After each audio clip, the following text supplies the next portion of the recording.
श्री प्रभु रामचंद्राय नमः। मुक्त करोनी जनस्थान ब्रह्मणादि दले दान सुग्रीवासी किष्किंधा भुवन सेतु बंधन सागरी। श्री गणेशाला वंदन करून प्रभू रामचंद्राचं स्मरण आणि सद्गुरूशी शरण जाऊन कथेचं अनुसंधान आहे। हनुमंतरायाने असणाऱ्या महादेवजीला जी काय कथा त्या ठिकाणी प्रभू रामचंद्राने केलेल्या रामाचं चरित्र त्या ठिकाणी महादेवजीला सांगितलं गेलं की हनुमंतराय सांगू लागलेले आहेत महादेवजी असणाऱ्या त्या ठिकाणी खर दूषण त्रिशरा त्या ठिकाणी मारले, जनस्थान मुक्त त्या ठिकाणी केलं। जे ब्राह्मणाला मारून असणारं जनस्थान या राक्षसाने काबीज केलेलं होतं, ते जनस्थान त्या राक्षसाला त्या ठिकाणी मारलं गेलं, मुक्त त्या ठिकाणी केलं। परत ब्राह्मणाला असणारं दान त्या ठिकाणी दिलं। तसंच असणारा त्या ठिकाणी किष्किंधेचा राजा असणारा वाळी होता, त्या असणाऱ्या वाळीचा आणि सुग्रीवाचा असणारं वैर होतं, त्यावेळेस असणाऱ्या वाळीचा अंत त्या ठिकाणी केला आणि किष्किंधा नगरीचं राज्य सुग्रीवाला त्या ठिकाणी दिलं। सेतू बंधन त्या ठिकाणी केलं। 400 कोसाचा असणारा समुद्र आहे, त्याच्यावर दगड त्या ठिकाणी पाण्यावर तारले आणि लंकेकडे वाट मध्ये असणारी केली। अगाध बोधर गुणाता हे हनुमंत वचन ऐकता संतोष झाला उमगंता होय सांगता पूर्वव्रत। मग इतंभूत असणाऱ्या प्रभू रामचंद्राचं चरित्र हनुमंतरायाने महादेवजीला त्या ठिकाणी सांगितलं गेलं आणि आगार असणारा बोध त्या ठिकाणी प्रभू रामचंद्राचा त्या ठिकाणी आहे। आणि हे असणाऱ्या महादेवजीने हनुमंताच्या मुखातून त्या ठिकाणी जाणलं गेलं। महादेवजीला अतिशय आनंद त्या ठिकाणी झाला आणि असणारे महादेवजी हनुमंतरायाला पूर्वी घडलेला असणारा वृत्तांत त्या ठिकाणी काय सांगू लागले। ब्रह्मपुत्र श्री नारद सर्वेंद्रिय ब्रह्मबोध ब्रह्मविना सुरवरनाद नित्य आनंद ब्रह्मपदी। मग त्या ठिकाणी असणारे महादेवजी हनुमंतरायाला सांगू लागलेले आहेत।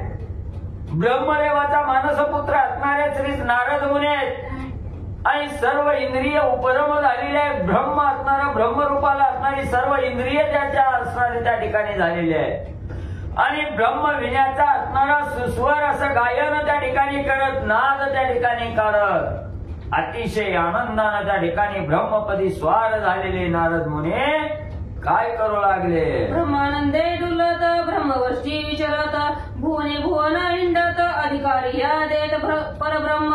आणि ज्याने आपल्या असणाऱ्या सर्व इंद्रियावर असणाऱ्या त्या ठिकाणी सत्ता मिळवलेली आहे, सर्व इंद्रिय आपल्या अंकित त्या ठिकाणी केलेले आहे, असं ब्रह्मदेवाचा मुलगा असणारे नारद मुनी त्या ठिकाणी अतिशय आनंदाने या असणाऱ्या सृष्टीमध्ये त्या ठिकाणी आणि मनानं त्या ठिकाणी विचारत आहेत, वावरत त्या ठिकाणी आहेत। संपूर्ण असणारा त्या ठिकाणी त्रैलोक्य असणारा हिंडत त्या ठिकाणी असताना ज्याला त्याला ज्याच्या त्याच्या पदावर त्या ठिकाणी बसवण्याचं कार्य आणि ब्रह्मदेव असणारे नारद मुनी मध्ये त्या ठिकाणी करतात। उन्मत्तासी करोणी दंड स्वेच्छा विचारत ब्रह्मांड देखोनी विंध्याद्री प्रचंड आला नारद भेटीसी। मग असणाऱ्या नारद मुनीचं काय कार्य त्या ठिकाणी होतं। या असणाऱ्या सृष्टीमध्ये जी काय असणारी उन्मत्त झालेली आहे, मग त्या ठिकाणी कुणी धनानं उन्मत्त झालेला आहे, कुणी संपत्तीनं त्या ठिकाणी उन्मत्त झालेला आहे, कुणाला असणारा गर्व आहे त्या ठिकाणी। या सगळ्याचा असणाऱ्या गर्वाचं हरण करणं आणि असणाऱ्या उन्मत्ताला असणारं शासन त्या ठिकाणी करणं असं कार्य करत करत असणारे नारद मुनी असणाऱ्या सृष्टीमध्ये धुंडाळा त्या ठिकाणी घेत असताना एके दिवशी असणारा विंध्याद्री पर्वतानं त्या ठिकाणी असणाऱ्या मध्ये नारद मुनीला त्या ठिकाणी पाहिलं गेलं आणि पाहिल्याबरोबर असणारा विंध्याद्री पर्वत नारद मुनीची भेट घेण्यासाठी आणि म्हणले आले। लुटोनी अतिप्रीती लोटांगण घालेले क्षिती पूजा करोनी नम्रवती स्वयं विनंती करीत असे। मग विंध्याद्री पर्वतानं असणाऱ्या नारद मुनीला त्या ठिकाणी पाहिलं गेलं। साष्टांग लोटांगण असणाऱ्या नारद मुनीच्या असणाऱ्या चरणावर विंध्याद्री पर्वताने त्या ठिकाणी घातलं आणि अतिशय नम्रवाणीनं असणारं काकुळतीला येऊन नम्र त्या ठिकाणी झालेलं आहे आणि विंध्याद्री पर्वत असणाऱ्या नारद मुनीला त्या ठिकाणी काय विनंती करू लागले। कोठुनी झाले स्वामी काय पूर्व कोण भूमी कोणाच्या ठाई कोण लक्ष्मी भाऊले तुम्ही देखिली। मग असणारा बलहाट्य असणारा विंध्याद्री पर्वत आहे, नारद मुनीला त्या ठिकाणी बोलू लागलेला आहे, स्वामीवर्या आपलं आगमन कुठनं झालेलं आहे, कुठून त्या ठिकाणी आला, कुठं चालला, कोणतं कार्य त्या ठिकाणी करायला लागला।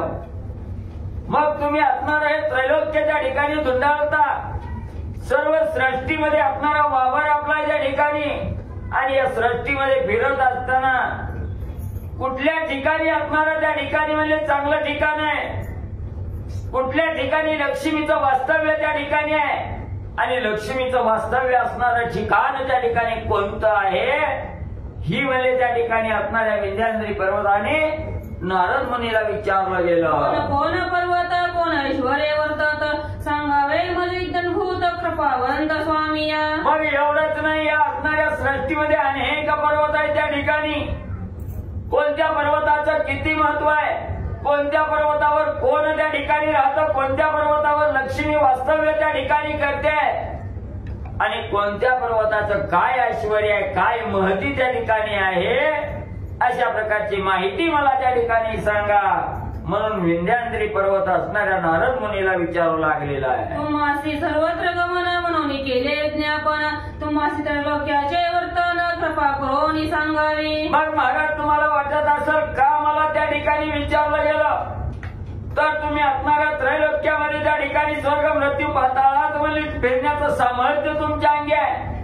सर्व सृष्टी असणारी त्या ठिकाणी फिरता, म्हणून तुम्हाला सर्व जाण त्या ठिकाणी आहे, माहिती आहे. म्हणून म्हणले महाराज तुम्हाला मी विचारलं, त्याचं सविस्तर कथानक मला सांगा. विंध्याद्री पर्वत नारद मुनीला विचारू लागलेला आहे. एकता विंध्याद्रीची वाणी हंसीला नारद मुनी, याची गर्व भूसला मनी समर्थपणी वर्तत. मग नारद मुनींनी अंतर्ज्ञान असणाऱ्या विंध्याद्री पर्वताचं मन त्या ठिकाणी जाणलं गेलं, आणि नारद मुनी हसले गेले. नारद मुनीला असणारं कळून चुकलं गेलं. हा असणारा त्या ठिकाणी गर्वानं म्हणजे उन्मत्त झालेला आहे.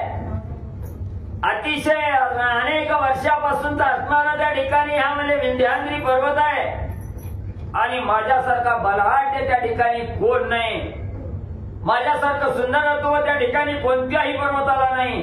याचा असणारा गर्व या असणाऱ्या विंध्याद्री पर्वताला त्या ठिकाणी झालेला आहे. नारद मुनींनी जाणलं गेलं, हसले गेले नारद मुनी, आणि पुढे नारद मुनी काय त्या ठिकाणी करू लागले. रत्ने प्रवाळ निकर नाना धातू विचित्र, जळ स्तोत्र परिकर औषधी विचित्र पर्वती. मग या असणाऱ्या विंध्याद्री पर्वताला कशाचा गर्व झालेला आहे, तर याच असणाऱ्या विंध्याद्री पर्वतावर त्या ठिकाणी अनेक प्रकारचे असणारी रत्न आहेत त्या ठिकाणी, नाना प्रकारचे असणारे धातू आहेत.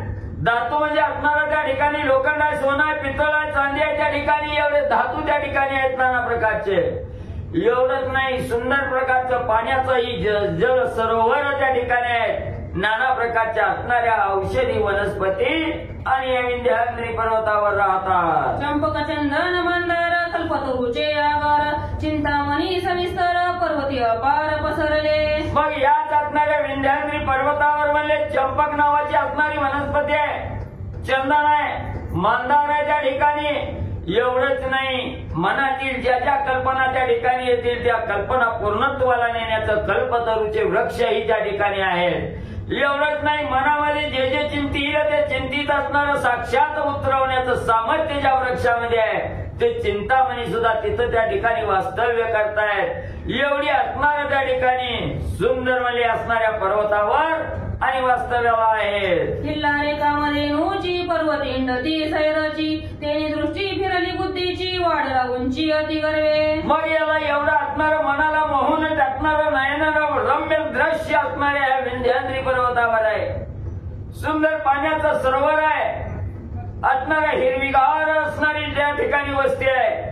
म्हणून असणारं गायीची वासरं ही त्या ठिकाणी मनसोक्त त्या ठिकाणी फिरत आहेत. आपल्या असणारी भूक शमवण्याचं काम असणारी त्या ठिकाणी पशु करू लागलेले आहेत. एवढंच नाही, अतिशय त्या ठिकाणी दृष्टी जर फिरवली गेली तर बुद्धीला असणारे तरंग त्या ठिकाणी निर्माण होत आहेत.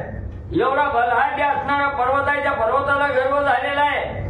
माझ्याजवळ असणारी एवढी संपत्ती आहे, धन आहे त्या ठिकाणी, एवढे वृक्ष आहेत, अनेकाच्या असणाऱ्या जीवाला समाधान त्या ठिकाणी माझ्यामुळे मिळतं. म्हणून त्या ठिकाणी असं असणाऱ्या पर्वताला, विंध्याद्री पर्वताला माझ्याशिवाय दुसरा श्रेष्ठ कोणीही नाही असा गर्व त्या ठिकाणी झालेला आहे. जेथे धनधान्य समृद्धी तेथे विषयी घोर बुद्धी, विषयाहून विषय बुद्धी अधिक त्रिशुद्धी घातक. मग त्या ठिकाणी ग्रंथकारचा गावबा काका सांगू लागलेले आहेत, ज्याच्याजवळ अनेक असणाऱ्या धनाचा साठा आहे, धनधान्य आहे, ज्याच्याजवळ असणारा त्या ठिकाणी म्हणजे ज्याच्याजवळ धन धान्य संपत्ती आहे, त्याच्याजवळ विषय म्हणजे निश्चित त्या ठिकाणी येतो. आणि या असणाऱ्या धनधान्याच्या असणाऱ्या मदांमध्ये उन्मत्त त्या ठिकाणी झाला की विषयाचा मद त्या ठिकाणी चाकावा वाटतो, विषयाची बुद्धी त्या ठिकाणी येते आणि हीच विषयाची बुद्धी त्या साधकाला असणारी त्रिशुद्धी घातक त्या ठिकाणी बनवते. म्हणून असणारे गावबा काका आणि सांगू लागले, विष खादरिया एकदा मरे विषय कोट्यानुकोटी फेरे भोगिता ती योनीद्वारे परिमागारे न सरती. मग गावबा काका त्या ठिकाणी सांगतात, ज्याच्याजवळ असणारी धन संपत्ती आहे त्याच्याजवळ असणारा विषय त्या ठिकाणी येतोय आणि जे साधक विषयाच्या अधीन त्या ठिकाणी झालेले आहे त्या साधकाची अवस्था ग्रंथकर्ते त्या ठिकाणी सांगू लागलेले आहे. विषापेक्षाही विषय असणारा गहन आहे त्या ठिकाणी. जे असणारं विष काय करतं, असणाऱ्या एखाद्या माणसाने विष त्या ठिकाणी घेतलं की काही क्षणात असणारा साधक त्या ठिकाणी संपला जातो. विष एकदा त्या ठिकाणी मारून टाकतं, पण जे साधक विष सोडून विषयाच्या अधीन झालेले आहेत ते साधक किती वेळाही असणारं मरण त्या ठिकाणी पावतायत. दिसायला जिवंत त्या ठिकाणी दिसतायत, पण त्या विषयाचा आनंद उपभोगत असताना अनेक वेळा मरण त्या ठिकाणी येतंय. म्हणून असणारं त्या ठिकाणी ग्रंथकर्ते सांगतायत, विषय एवढा घातक आहे त्या ठिकाणी. विष पेल्यानंतर एकदा माणूस मरतो, पण विषयाच्या अधीन झाल्यानंतर कितीतरी वेळा त्याला असणारं त्या ठिकाणी फजित व्हावं लागतं, मरावं त्या ठिकाणी लागतं.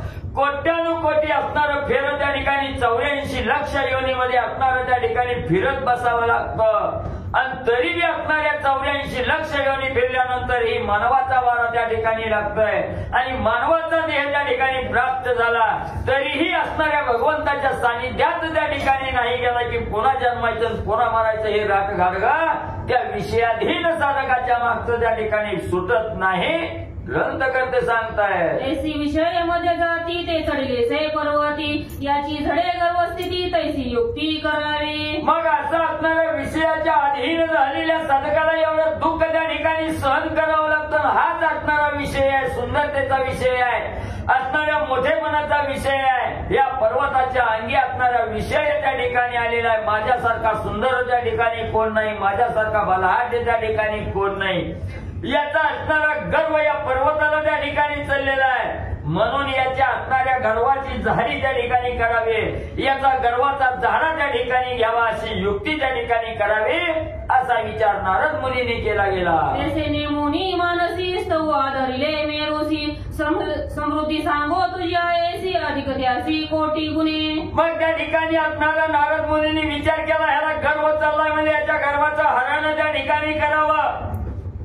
म्हणून मनामध्ये असणारा त्या ठिकाणी मेरू नावाचा पर्वत आहे. त्या मेरू पर्वताचं असणारं स्तवन म्हणजे ब्रह्मदेवाने त्या ठिकाणी केलं आणि त्या ठिकाणी असणारं म्हणजे सांगू लागलेले आहेत. त्या मेरूची असणारी आराधना नारद मुनींनी त्या ठिकाणी केली. सांगू लागले, मेरू पर्वता तू स्वतःला कमी त्या ठिकाणी समजू नको. तुझ्यासारखं असणारं ऐश्वर कोणाच्याही जवळ त्या ठिकाणी नाही. सर्व समृद्धी असणाऱ्या मेरू पर्वताच्या ठिकाणी आहे. असणाऱ्या या असणारा जो विंध्याद्री पर्वत आहे या विंध्याद्री पर्वताच्या कोट्यावधी पटीनं असणारा मेरू पर्वता तुझं श्रेष्ठत्व त्या ठिकाणी आहे.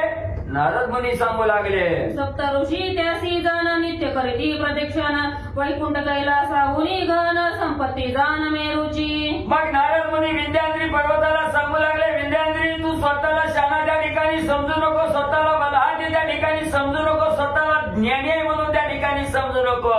अरे या सृष्टीमध्ये तुझ्यापेक्षा कितीतरी ज्ञानी आहे त्या ठिकाणी, तुझ्यापेक्षा कितीतरी असणारं त्या ठिकाणी संपत्तीवान आहे, धनवान त्या ठिकाणी आहे.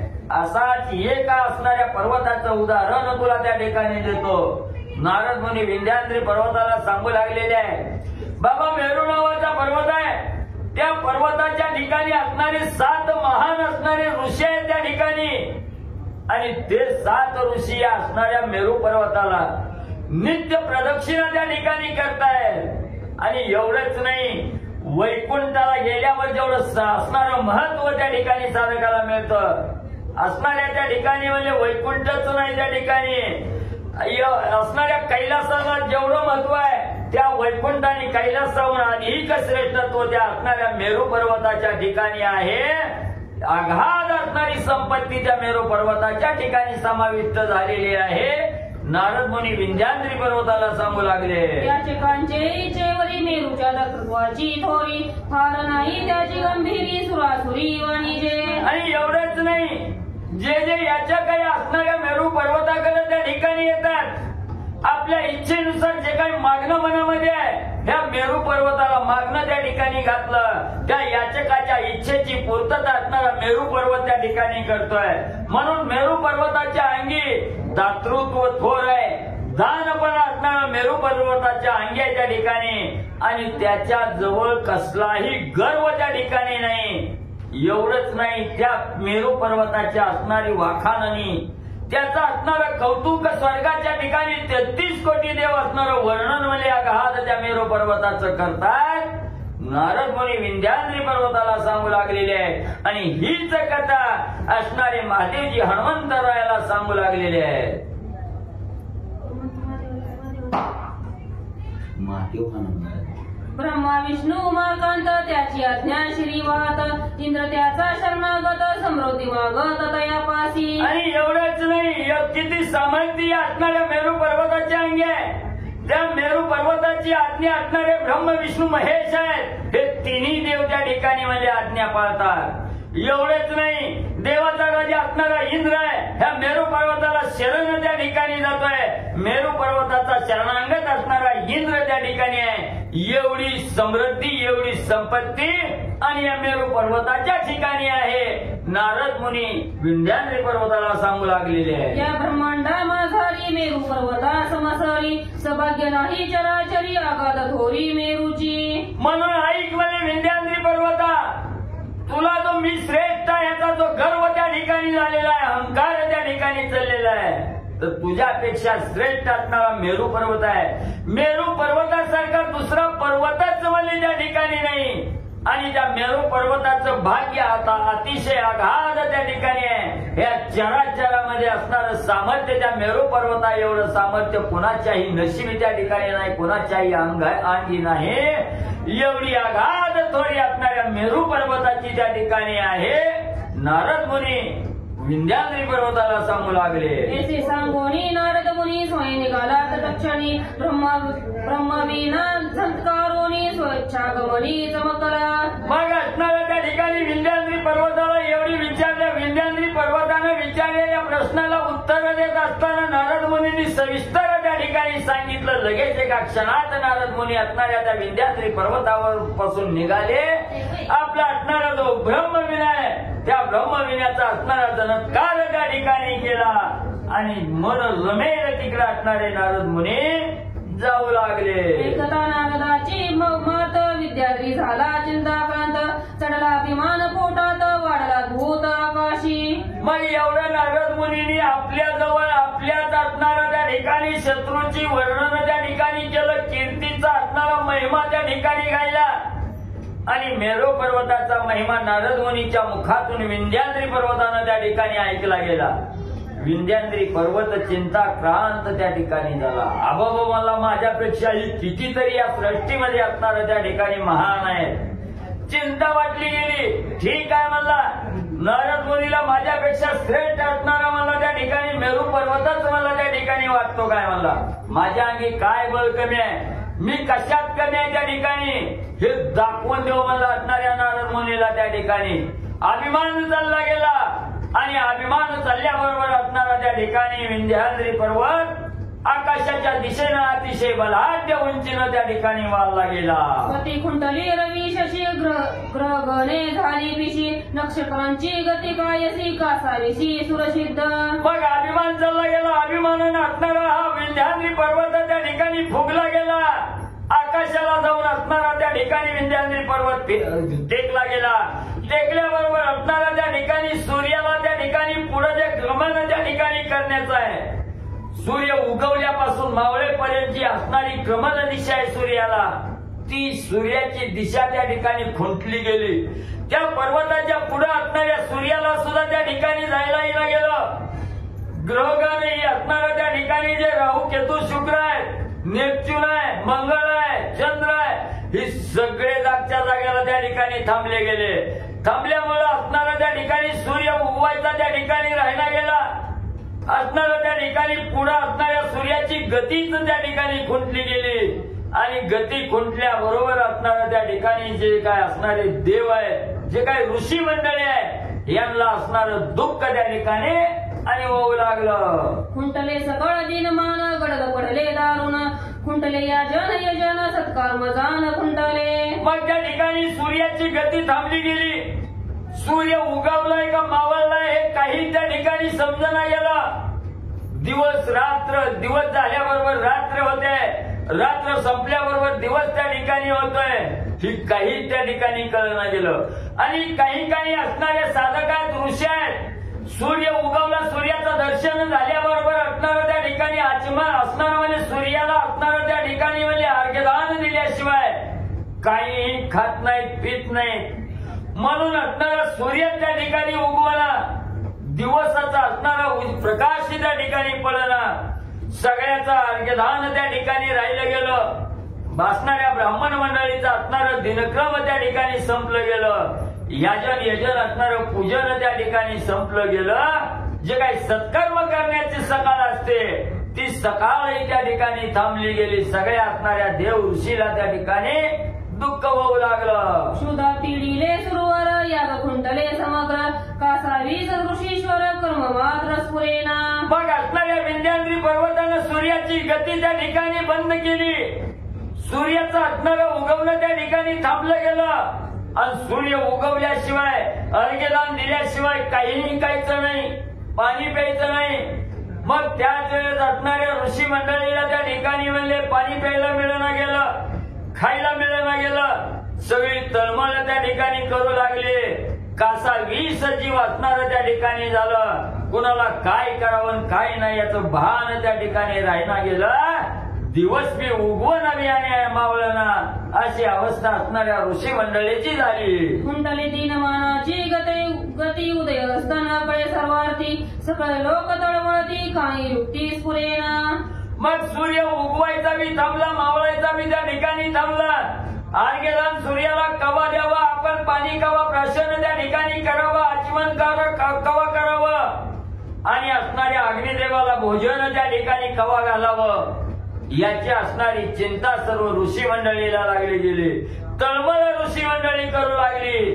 काय करावं काय नाही अशी अवस्था ऋषी मंडळींची झाली. पहिला घोर अहंकार खुंटला सगळ व्यवहार ब्रह्मा हरिहर इंद्र चंद्र चिंता दूर पै झाले. मग सूर्याचं असणारं त्या ठिकाणी दिनक्रम करणं उगवणं हे संपलं गेलं. सर्वत्र दिवस असूनही अंधार त्या ठिकाणी झाला. घोर अंधकार त्या ठिकाणी पडला गेला.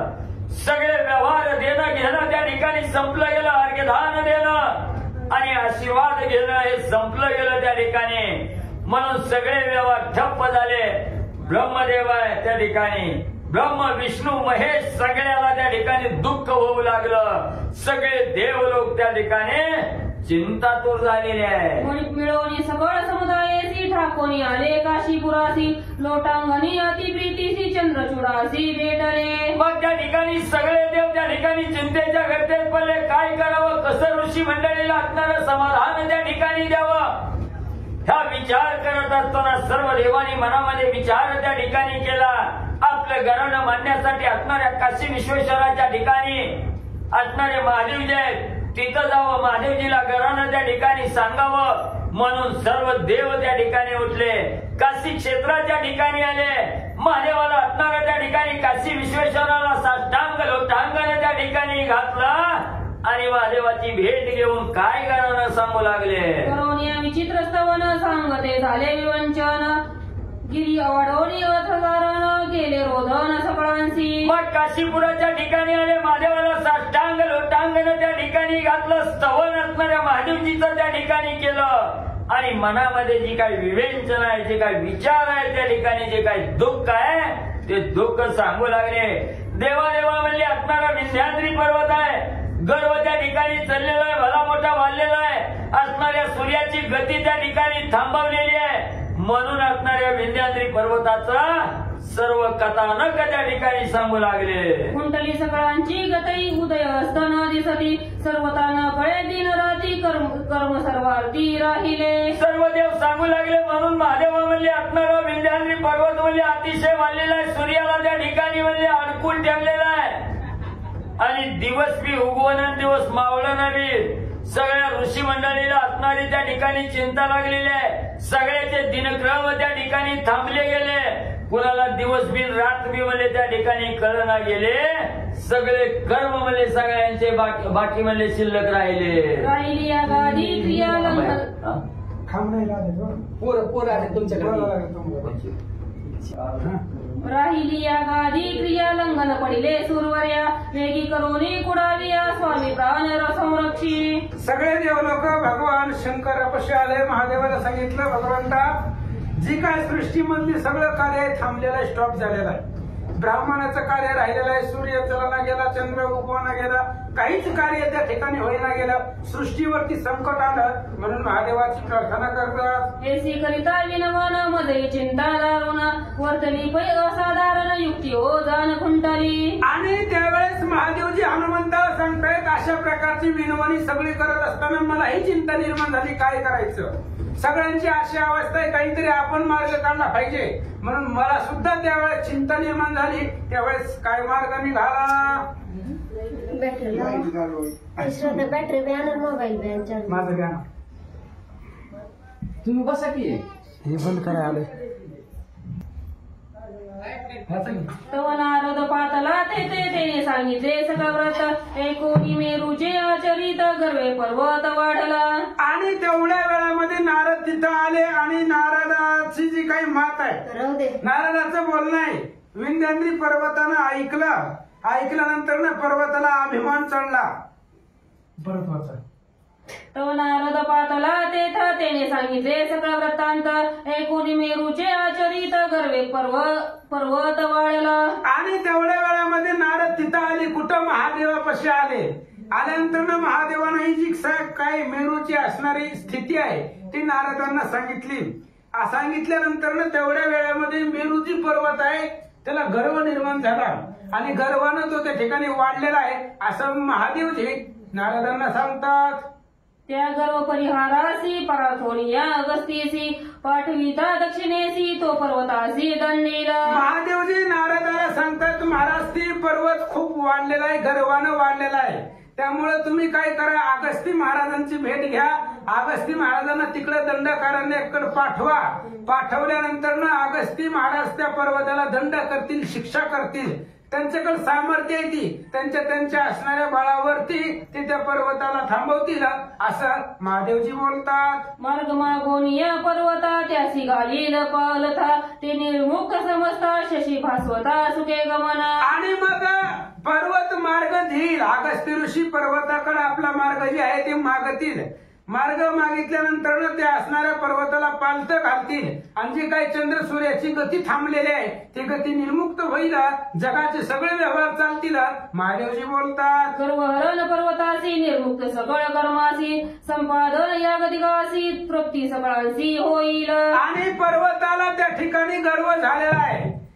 आणि पर्वताचं गर्वहरण होईल. सगळ्या सृष्टीचा मार्ग मोकळा होईल. सगळ्या असणाऱ्या पृथ्वीवरती सुख होईल असं बोलू लागले. ऐसे नारदे सांगता सकळ यांची मानले चित्ता, बुद्धी योजील तत्वता आनंद चित्ता पै झाला. असं नारद महाराजांच त्या ठिकाणी सांगितल्यानंतर ना सगळ्यांना मानलं. आणि मग त्या ठिकाणी आता काय करायचं त्या पर्वताबद्दलची अशा प्रकारची चर्चा करू लागले.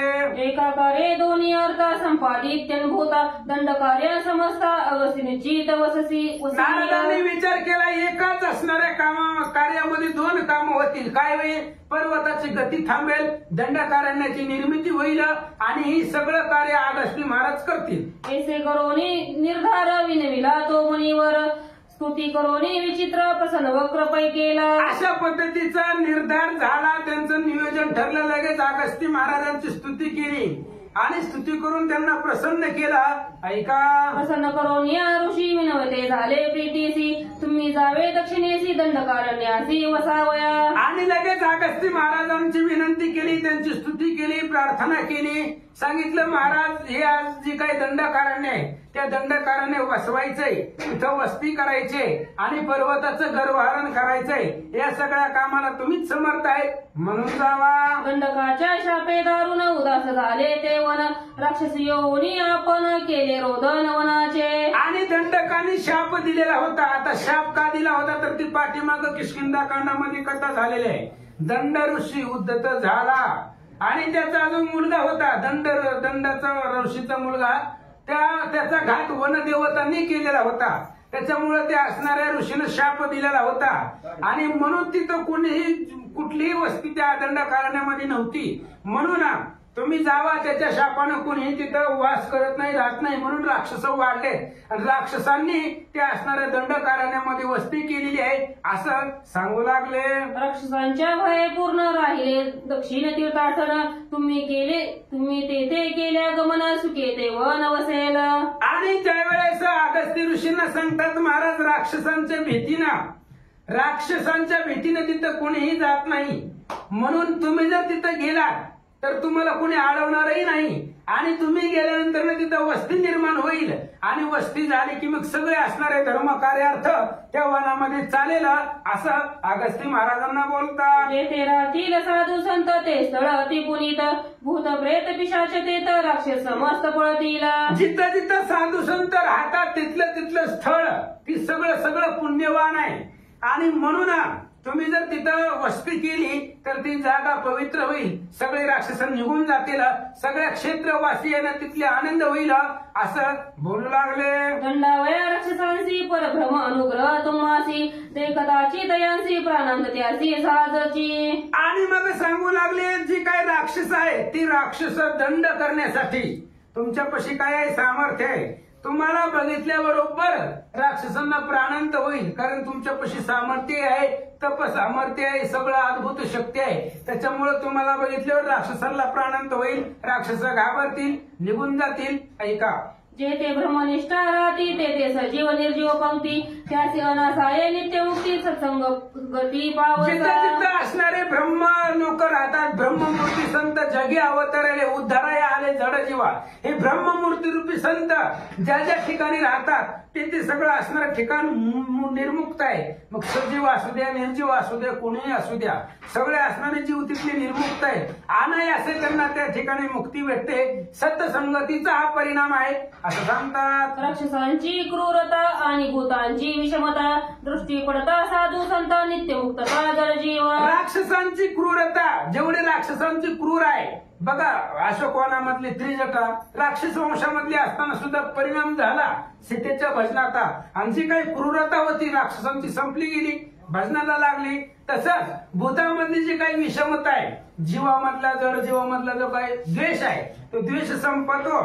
कधी संताची दृष्टी पडल्यानंतर राक्षस क्रूर धर्म सोडतात आणि जे काही जीव लोक आहेत ते असणारे द्वेष सोडून देतात. एवढं महिमान संतांच्या दृष्टीमध्ये संगतीमध्ये आहे असं नारद महाराज बोलतात. ऐसे साधूंचे सामर्थ्य ते सोय तुम्ही वसतात येत, दंडकारण अत्यंभूत नित्य मुक्त होईल. आणि अशा प्रकारे साधू संतांचं सामर्थ्य तुम्ही तिथं जावा, दंडकारण्याची निर्मिती करा आणि तिथले जे काय असणारे साधू संत आहेत, तिथले राहणारे रहिवासी आहेत, चराचर पशु असतील, पक्षी असतील, मानव असतील, सगळे त्यांना नित्य मुक्त रस्ता होईल असं सांगू लागले.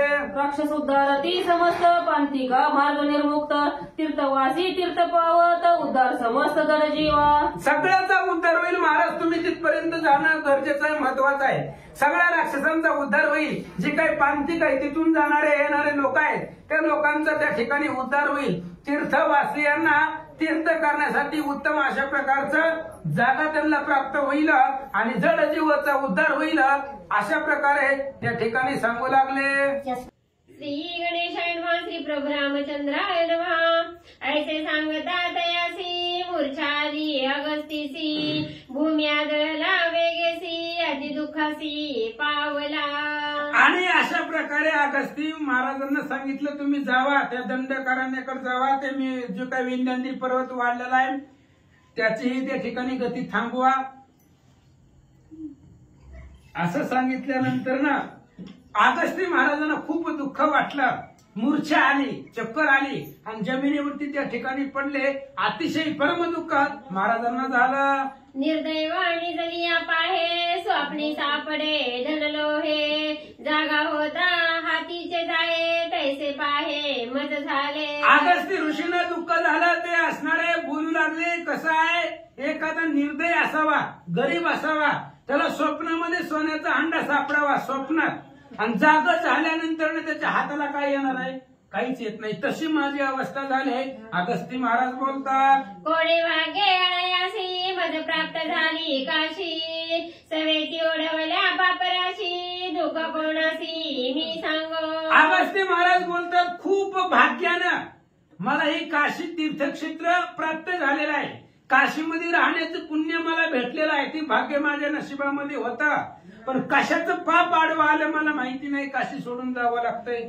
हे काशीसारख्या तीर्थक्षेत्राला सोडून जावं लागल याचं दुःख महाराजांना खूप वाटू लागलं. न लागता तपसायस योगयाग व्रत उपवास, करिता वाराणसी वैवास, मोक्ष सुखास पाविजय. आणि अगस्ती महाराज बोलतायत, काशीमध्ये राहिल्यानंतर ना मुक्ती भेटते, मोक्ष भेटतो. मग त्याच्यासाठी तप करावा लागत नाही. मुक्तीसाठी मोक्षासाठी योग याग व्रत उपवास काहीच करावा लागत नाही. फक्त काशीमध्ये राहावं लागतं. काशीमध्ये राहिल्याबरोबर उद्धार आहे असं महाराज बोलतात. पातन करिता पडणी करवतन भेदिता मुग्नी, वास करिता स्मशानी सुख समाधानी महामोक्ष. आणि मग काहीच करायची गरज नाहीये.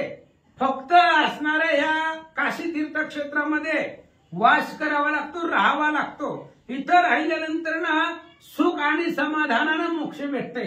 मोक्ष भेटण्यासाठी पुन्हा काहीच करावं लागत नाहीये अशा पद्धतीने सांगू लागले. अंधपंगो मुखे पाही ज्याचे साधनाचा गंध नाही, काशीवास करिता ती सुखे पाही निज मोक्ष.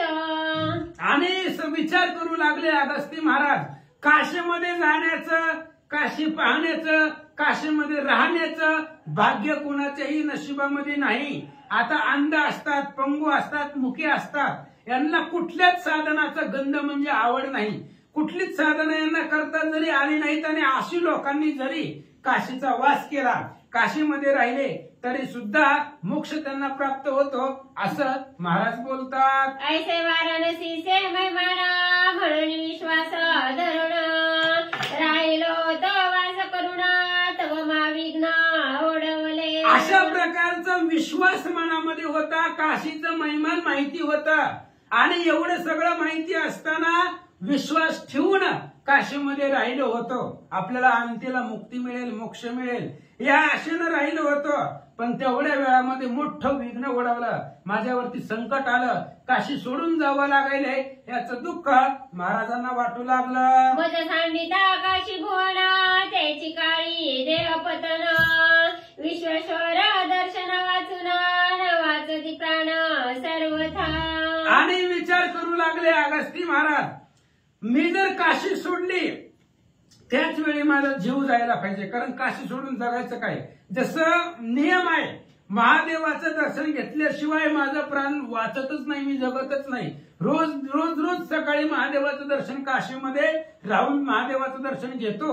आणि आता इथून पुढे काशी सोडून गेल्यावर ते दर्शन होणार नाही आणि ते दर्शन नाही गेलं तर माझा जीव राहणार नाही असं महाराज बोलतात. नित्यमणी कर्णिकेचे दर्शन स्नान, विश्वेश्वराचे दर्शन सांडणी माझे न निघे मन, क्षणे प्राण जातील. आणि विचार करू लागले, रोज ते असणाऱ्या भागीरथीचं, मणिकर्णिकेचं रोज स्नान आहे. बघा, एकदा जर आपण गेलो की गंगेमध्ये बोललं की पाप संपतात. एवढं महिमान ते असणाऱ्या भागीरथीचं आहे, गंगेचं आहे. मग त्याच मणिकर्णिकेचं रोज स्नान आहे, नित्य स्नान आहे. महादेवाचं, विश्वेश्वराचं रोज दर्शन आहे. आणि ते जर सोडून बाकीकडे जायचं तर माझ्या मनाला आवडतच नाही, पण जर गेलो तर माझा प्राणांत होईल असं अगस्ती महाराज बोलतात. म्हणून चालिले स्पंदन कंठी बाष्प दाटले पूर्ण नेत्री चालिले जीवन त्याने दृश्य भान लोपले. म्हणून त्या ठिकाणी अगस्ती महाराज रडू लागले. कंठ त्या ठिकाणी असणारा भरून आला, पाण्यामधून असणारे नेत्र डोळ्यामधून पाणी वाहू लागलं आणि अशा प्रकारची अवस्था महाराजांची झाली. वाचा झाली सद्गदित प्राण पांगुरला जेथीच तेथ टकमकीत समस्त जेथीच तेथ पै झाले. वाचा सद्गदित झाली, तोंडामधून शब्द बाहेर पडना गेला. सगळं असणारा जे काही प्राण आहे प्राण पांगुळला गेला आणि अशा प्रकारची अवस्था सगळी तटस्थ अवस्था झाली. सगळे असणारे इंद्रिय जागच्या जागी थांबले, कार्य करायचं बंद झालं. अशा प्रकारची अवस्था अगस्ती महाराजांची काशी विरहामध्ये निर्माण झाले. कैसा ओढवला रावण कैचे रोधिले अरण्य काशी त्यागाचे वचन ते दारुण विघ्न मजकडे. आणि त्यावेळेस अगस्ती महाराज बोलू लागले, ते असणारं कुठलं अरण्य आहे, काय ते असणारा तो रावण आहे. काशी त्याग जे आहे, काशीचा त्याग करणं हे माझ्यासाठी विघ्न आहे. काशीमधून सोडून जाणं, काशी सोडून दुसरीकडे जाणं हे सुद्धा मला प्राणांत संकट आहे, माझ्यासाठी जीव जाण्यासारखं आहे असं अगस्ती महाराज बोलतात. कैसा ओढवला रावण काशी त्यागाची वार्ता ऐकता अगस्तीच्या चित्ता झाली परमावस्था प्राण तत्वता जाऊ पाहे. आणि अगस्ती महाराजांनी ऐकलं की काशी सोडून जावा असे शब्द ऐकल्यानंतर अगस्ती महाराजांची अवस्था बिकट झाली. लगेच प्राण जातोय की काय अशा प्रकारची अवस्था झाली. काशीमधून जाण्याचा विरह किंवा काशी त्याग करण्याचा विरह अगस्ती महाराजांना सहन होत नव्हता. ते काळी सुरवर झाले सकळ चिंता तुर अळुमाळा न स्फुर विचार कार्य समग्र राहिले. ही असणारी अगस्ती महाराजांची चिंता, त्यांचा असणारी अवस्था देवलोकांनी पाहिली. देवलोकांनी विचार केला, जर अगस्ती महाराज काशीमधून आलेच नाहीत तर मग सगळं कार्य आहे तसंच थांबणार आहे. इंद्र चंद्र सूर्याची सुद्धा गती थांबणार आहे. कोणत्याही सृष्टीवर जो व्यापार आहे रोजचा तो चालणार नाही. म्हणून देवलोक चिंता करू लागले. विंदांद्री नावर काही रविचंद्रा गती नाही दंडकारण्याचे ठाई गमन तेही पै नव्हे. आणि मग त्यावेळेस विचार करू लागले देवलोक, विंध्याद्री दुसरं कोणालाही आवरणार नाही. कारण तो पर्वत एवढा वाढला होता, चंद्र सूर्याला जाऊन टेकलेला होता. त्यामुळे सगळ्यांची गती थांबलेली होती. विंध्याद्री कोणालाही आवरणार नाही, चंद्र सूर्याला गती नाही आणि दंडकारण्याच्या ठिकाणी जाणं हे दुसरं कोणालाही शक्य नाहीये असा विचार देवलोक करतात. न सांडवे क्षेत्र काशी वियोग न साहवे विश्वेशासी त्या गोळी जाता मणिकर्णिकेसी दुःख अगस्तीसी अनिवार. आणि त्यावेळेस विचार करू लागले काय करावं. अगस्ती महाराजांना काशी सोडणं होत नाही, काशी सोडून ते जाणार नाहीत आणि त्यांचा आणि महादेवाचा वियोग आहे. महादेवाचा झालेला वियोग अगस्ती महाराजांना सहन होणार नाही. मणिकर्णिकेचं वृत्त स्नान आहे त्याचाही त्याग अगस्ती महाराजांना करू वाटणार नाही आणि वार दुःख त्यांना होईल असं बोलतात. त्या काळी आपण उभय संकट जाणून अगस्तीसी विनवण प्रतिकरण पै केली. महादेवजी हनुमंताला सांगतात, हनुमंता तेव्हा अगस्ती ऋषी सुद्धा दुःख झालं. देवलोकांना चिंता वाटायला लागली. तिकडे विंध्याद्री असणारा पर्वत वाढू लागला. ही सर्व संकट लक्षामध्ये घेऊन मी अगस्ती महाराजांची प्रार्थना केली. दोन्ही संकट मी जाणून अगस्ती महाराजांची विनंती केली. काय केली ऐका. ऐक अगस्ती मुनिनाथा चिंता न करावी सर्वथा तुझ्या वियोगाची व्यथा सकळ तत्वता निरसेल. आणि लगेच महादेवजी अगस्ती महाराजांना बोलतायत, अगस्ती महाराज ऐका, तुम्ही चिंता कोणत्याही प्रकारची करू नका. तुमच्या मनामध्ये काय आहे, वियोग आहे. कशाचा? विश्वेश्वराच्या दर्शनाचा आहे, पुन्हा काशीचा आहे, ह्या मणिकर्णिकेच्या भागीरथीच्या गंगेच्या स्नानाचा आहे. तर ऐका, ही सगळी जी तुमची चिंता आहे ती चिंता दूर होईल असं महादेवजी बोलतात. विंदांद्री वाढला बहुवस निरोधीले उदय असतास सत्कार महादेवजी सांगतायत अगस्त्य महाराज ऐका, काय काय झालेलं आहे तिथं. विंध्याद्री पर्वत खूप वाढलेला आहे, त्याच्यामुळे त्यानं चंद्र आणि सूर्याचं जे काय उगम आणि उदय आणि अस्त आहे ते थांबवलेलं आहे. चंद्र सूर्याची गती खुंटलेली आहे आणि त्याच्यामुळे सूर्यच उगवला नाही तर मग लोकांचे सत्कर्म राहिलेलं आहे. यज्ञ करणं, याग करणं, विधी करणं, पूजा करणं, हे सगळं सत्कर्म जे आहे ते सूर्य न उगवल्यामुळं पृथ्वी तलावरच राहिलेलं आहे असं महादेवजी बोलतात. तेने पडिले सुरगण, क्षुदेने जाऊ पाहे प्राण, काही न चले विंदण, म्हणून विनवन करू आले. आणि त्याच्यामुळे देव लोकांना त्रास झालेला आहे. देव लोक पिळवून गेलेली आहे. काहीच देव लोकांच्या लक्षामध्ये येत नाही. भुकेनं प्राण जाऊ लागलेला आहे. कुणाचंच काही चालत नाही त्या पर्वता पुढं. म्हणून सगळेजण तुमच्यापाशी आले, तुमची विनंती करतात असं महादेवजी अगस्तींना बोलतात. निग्रहावया विद्याद्रीसी, वसवावया दडकारण्यासी, सामर्थ्य नाही अनेकांसी, शरण तुम्हासी ते आले. महादेवजी सांगू लागले, ऐका अगस्ती महाराज, त्या जे काही विंध्याद्री पर्वत आहे त्या विंध्याद्री पर्वताला दंड करणं, त्याला थांबवणं आणि दंडकारण्याची निर्मिती करणं ही तुमच्याशिवाय दुसरं कोणालाही जमणार नाही. जगतामध्ये तुम्हीच एक आहात, ते कार्य करू शकतात. म्हणून सगळे देव लोक तुम्हालाच शरण आले.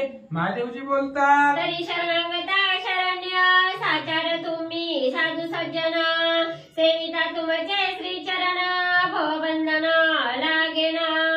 आणि म्हणून त्या ठिकाणी असणारे सांगू लागलेले आहेत, शरणागताला शरण्य तुम्हीच आहात, साधू संत आहे तुम्ही. जी काही शरण आलेली आहे तर ती कशासाठी आले, त्यांचं दुःख घेऊन तुमच्यापाशी आलेले आहेत आणि तुमचं दुःख, त्यांचं दुःख निवारण करण्याची ताकद फक्त तुमच्यामध्ये आहे.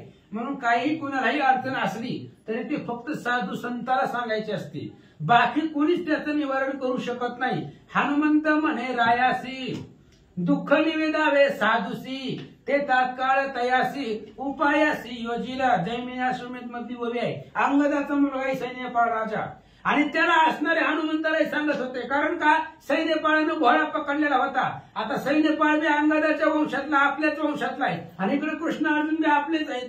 त्यामुळं ऐका म्हणून सांगितलं होतं सैन्यपाळाला, आपलं दुःख झालेलं साधूला सांगावं, त्या त्याचं निवारण करत असतात. आणि तसंच असणारे महादेवजी सांगतात, ऐका अगस्त्य ऋषी, हे सगळं दुःख घेऊन तुमच्यापाशी आले. त्यांना आशा आहे की आपलं दुःख अगस्ती महाराज निवारण करतील, म्हणून तुम्हाला ते आलेले आहेत, शरण आलेले आहेत, त्याचं निवारण करा असं सांगू लागले. तेथे इतर संकटा बापुढे, केवी राहे सत्संगा पुढे, तुमचे कृपा दृष्टी पुढे, भवसाकडे राहे ना. म्हणून ऐका म्हणले अगस्ती महाराज, तुम्ही साधू सज्जन आहात, संत आहात.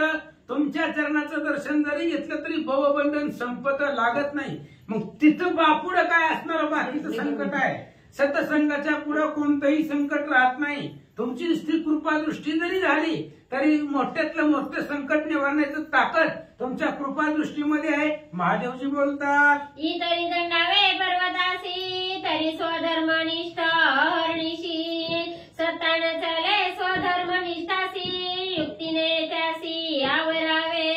आणि त्यावेळेस सांगू लागले, बाकीच्यांनी जर पर्वताला दंडावं तर ती कसं आहे बघ. आता पर्वत काय तू वाढायला लागलेला आहे, त्याला कुणीही दंड करणं ही स्वधर्मनिष्ठ आहे आणि त्याची सत्ता त्याच्यावरती चालत नाही. मग त्या असणाऱ्या पर्वताला युक्तीनेच आवरावं लागणार आहे. शक्तीचा उपयोग तिथं चालणार नाही. त्यामुळं काहीतरी बुद्धी चालवून, युक्ती चालवून त्या पर्वताला थांबवावं लागेल. महादेवजी बोलतात, धर्मिष्ठाचा निश्चय जाणा, विना विश्वासावे साधू सज्जना, सर्वस्व अर्पिता सज्जना, निज मनाचा उल्हास. आणि मग त्यावेळेस सांगू लागले, धर्मिष्ठ जे आहेत, धर्मानं वागणारे, त्यांचा असणारा निश्चय हाच असतो की विश्वासावे साधू सज्जना. धर्माने वागणारे जे आहेत ते साधू सज्जनावरती विश्वास ठेवतात आणि साधू संतांसाठी सर्वस्व अर्पण करतात. अशा प्रकारे सांगू लागले. या कारणे स्वामी आपण सत्वर करुणिया गमन, पर्वताचे आकर्षण युक्तीकरण साधावे. म्हणून तुम्ही जावा, तुम्ही स्वामी समर्थ आहात. तुम्ही त्या ठिकाणी लवकरात लवकर दंडकारण्यामध्ये जावा, पर्वताचं आकर्षण करा, त्याला थांबवा, काहीतरी युक्ती करून बुद्धीनं त्या पर्वताची वाढलेली गती खुंटवा, असं महादेवजी बोलतात. मार्ग मागोणी तयासी नमन करावे दक्षिणेसी, गमन करावे दक्षिणेसी, जाता आज्ञा करावी ऐसी पुनरागमनेसी उठीजे. आणि मग जात असताना तुम्ही त्या पर्वताला मार्ग मागा, रस्ता मागा आणि त्या असणाऱ्या दक्षिणेला गमन करा. गमन शब्द आहे तिथं चुकलाय, नमन आहे तिथं, हा गमन शब्द आहे, गमन, हा तिथं चुकलंय ते. गमन करा, तुम्ही जावा, आता दक्षिण दिशेला जावा आणि जात असताना त्या पर्वताला आज्ञा करा, पण आज्ञा अशी करा पुन्हा पर्वत उठला नाही पाहिजे, पुन्हा त्यानं आपली वाढी जी आहे, उंची आहे, ती उंची वाढवली नाही पाहिजे. अशा युक्तीनं तुम्ही त्या ठिकाणी त्याला थांबवा, म्हणून दक्षिण दिशेसाठी गमन करा, जावा, असं महादेवजी बोलतात. दक्षिणे करोणी गमना वसवावे दंडकारण्य, रुद्रगयादी तीर्थदर्शना जिनांसी आपण करावे. आणि तुम्ही दक्षिणेला जावा, दंडकारण्याची निर्मिती तिथं करा, ते असणारं वस्ती तिथं वसवा, निर्माण करा आणि पुन्हा जे काय असणारे तीर्थ आहे, दर्शन आहे, ती सगळं असणार, ती सगळं करण्यासाठी सूर्याची त्या ठिकाणी सूर्य उगवला पाहिजे आणि सूर्य उगवल्यानंतर सगळ्या क्रिया होतील, म्हणून तुम्ही लवकरात लवकर जावा, कार्य साधा. भगवंत बोलतात. वाराणसीच्या वियोगासी सर्वथा नव धरावे मानसी, ब्रह्मरूपाचरता कर्मासी मुक्ती तुम्हासी ओळंगती. आणि तुमच्या मनामध्ये आता शंका येईल, वाराणसीचा या काशीचा वियोग होणार आहे, काशीचा वियोग आपल्याला सहन होणार नाही, अशा प्रकारचं मनामध्ये काही सुद्धा धरू नका.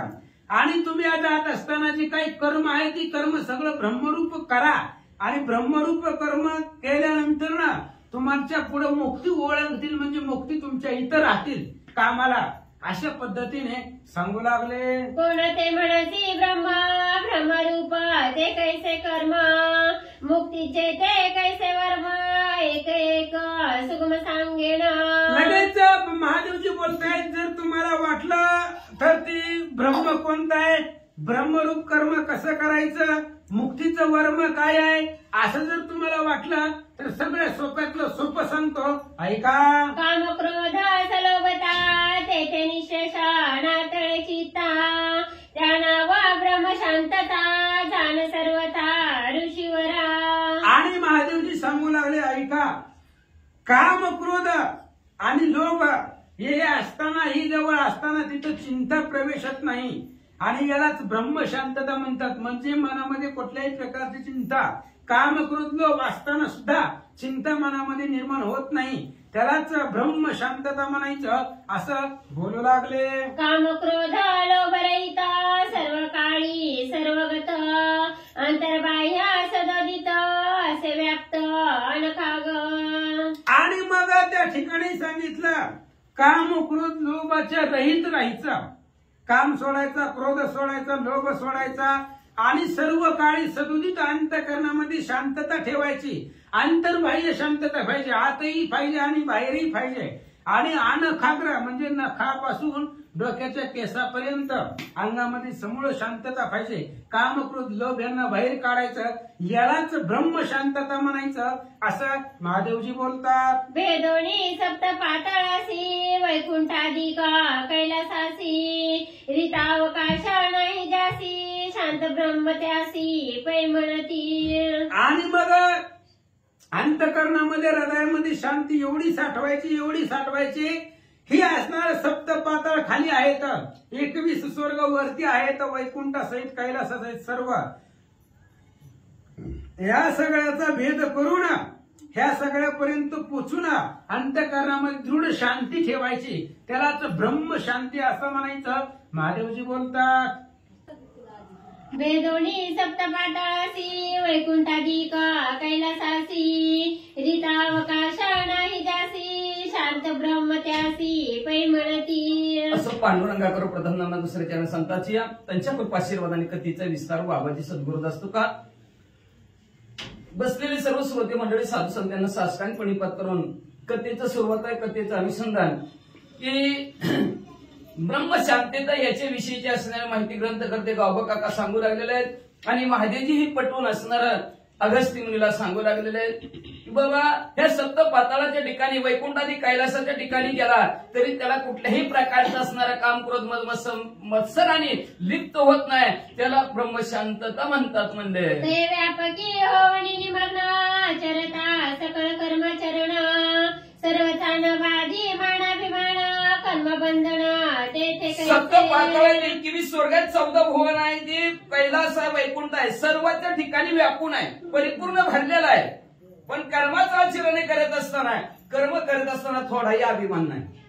महाराज तुम्ही समजूत नका लय अभिमान झाला, 6 दिवस आम्ही नव्हतो तरी सांभाळ केला म्हणून होय. हा अभिमान नाही आहे का तुम्हाला? नाही अभिमान नाही म्हणा. त्यामुळे कर्माचा अभिमान नाही, मग जिथं कर्माचा अभिमान नाही तिथं कर्मबंधनात साधक अडकत नाही. म्हणजे मुख्य पद्धतीचे ताणी ममता जाण सावे जरी परिचिन्न तरी बाधा पूर्ण तयाची. मुख्य पद्धतीचं असणारं स्थान काय असेल तर अहंता आहे, मी आणि माझा आहे, मी आणि माझ्यामुळे असणारा साधक बांधला जातो.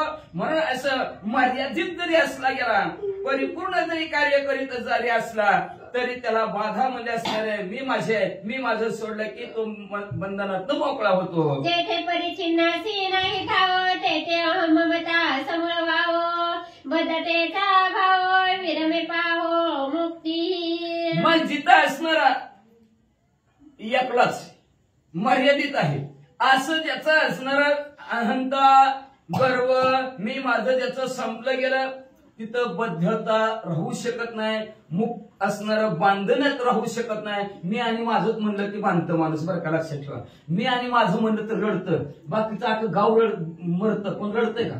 रडत नाही. मी आणि माझं म्हणलं की रडतं, बंधनात अडकलं जातं. आणि नाहीतरी रिवारीमध्ये ते मोकळत असतं. जेथे बद्धता समोर नाही तेथे मुक्तता कैची काही ब्रह्मरूप कर्माच्या ठाई ऐसा लाभ पाही साधका. जिथं असणारं बद्धता सगळे बंधन सगळे मोकळी झालेले असतात तिथं असणारं मुक्त साधक होतं. म्हणजे पण कर्म करत असताना ब्रह्मरूप होऊन करायला पाहिजे. हे देवच करतात आणि देवाकडूनच माझ्या हातून देव करून घेतो. असं जर कर्माच्या ठिकाणी आपण जर कर्म केलं, ब्रह्मरूप होऊन जर कर्म केलं, देव करणारा देवासाठीच करतोय, तर त्या साधकाची सुटका होती नाही, तर साधक बांधला जातो. सागराच्या लहरी अद्वैते क्रीडाची सागरी स्फुरण नाही तिळवरी ब्रह्ममाधारी कर्म जसं सागराच्या लहरीमध्ये सागरावर उंच उंच असणाऱ्या अद्वैत स्थितीमध्ये उंच उंच जातात आणि परत तिथं समरस होतात, पण त्यांना तो कुठल्याही कर्माचा अभिमान नसतो की मी किती उंच आणि माझ्यामुळेच पाणी आहे असला गर्व अभिमान त्यांना अजिबात नसतो. म्हणजे म्हणून तर तसं असणारा जो ब्रह्मरूप झालेला असतो त्याला कर्मबंधनात तो अडकत नाही. कर्म त्याला तिळभर सुद्धा असणारं कर्माचं स्फुरण राहत नाही. जय रत्नाचे रत्न रत्ना पुढे अति चपळ अद्वैत शोभा अति प्रबळ ब्रह्मी केवळ कर्म तैसे. जसं एखादं रत्न असावं, रत्नाचं तेज त्याच्याबरोबर यावं, पण त्याला गर्व अभिमान नसतो की रत्नामुळे मी सुंदर दिसतोय आणि मला सगळेजण पाहायला लागल्यात. त्या तसं त्याला जो कुठलाही लवलेश कर्माचा नसतो, तसं साधक ब्रह्ममय झालेल्या साधकाला कर्मबंधनात अडकत नसतो.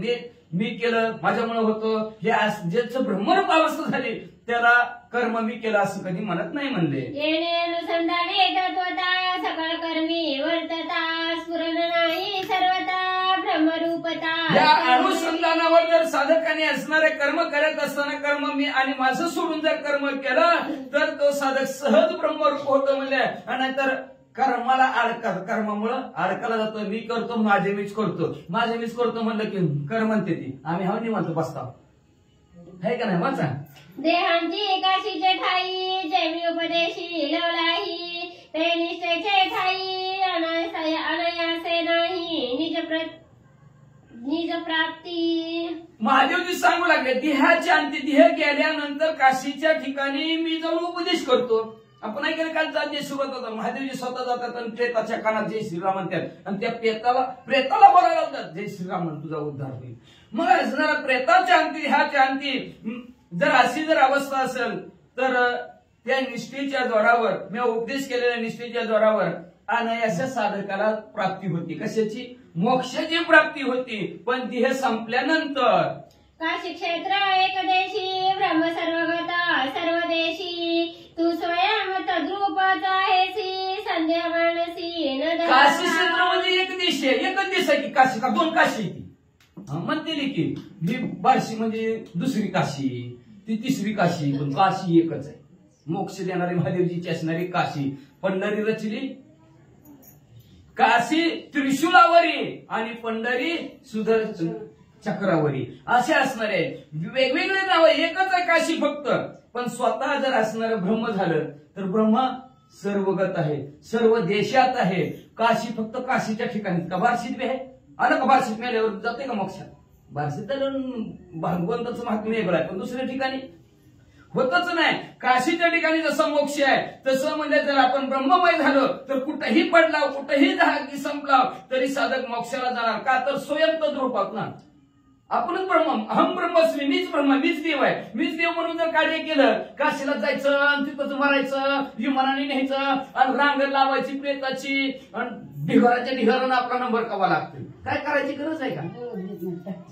काहीच गरज नाही म्हणजे त्याच्यासाठी म्हणजे असणारा असा तुम्ही अगस्ती म्हणे मनात संशय धरू नका. तुम्ही स्वतः ब्रह्म आहेत, सर्वगत आहोत. जिथं जाईल तिथं असणारे तुम्ही ब्रह्ममय आहोत. जिथं काम करचाल तिथं तुम्हाला मोक्ष मिळेल, तिथं जाण्याची काही गरज नाही. महादेवजी सांगतात ऐकता माझे वचना न मानी अगस्तीचे मन, अतियुक्ती केला तेने प्रश्न ऐक सावधान सांगेन. अशा प्रकारचं महादेवजी म्हणतात अगस्ती मुनीला बोलत तर अगस्तीच्या मनाला भागवानाच. आता किती अवघड आहे, कसं भावायचं? ब्रह्म म्हणून व्हायचं, देव म्हणूनच वागायचं सगळीकडे. मग कुठं देवाला जायची काय गरज आहे का? आपणच देवत ना. पण आपण काय झालं, मी आणि माझ्या तालुक्यात त्याच्यामुळे आपल्याकडे कळत नाही. नाहीतर आपणच देवत स्वतः. सांगितलेलं महागम उदाहरण, आपण देव कसे ती आपणच देव आहेत म्हणले. बाकीच्या भांगडीत पडायची गरज नाही. पण आलेच तिला असं सांगितलं तर मनाला पडत. आता दादाला म्हणलं तुम्ही देव आहेत, पडतंय?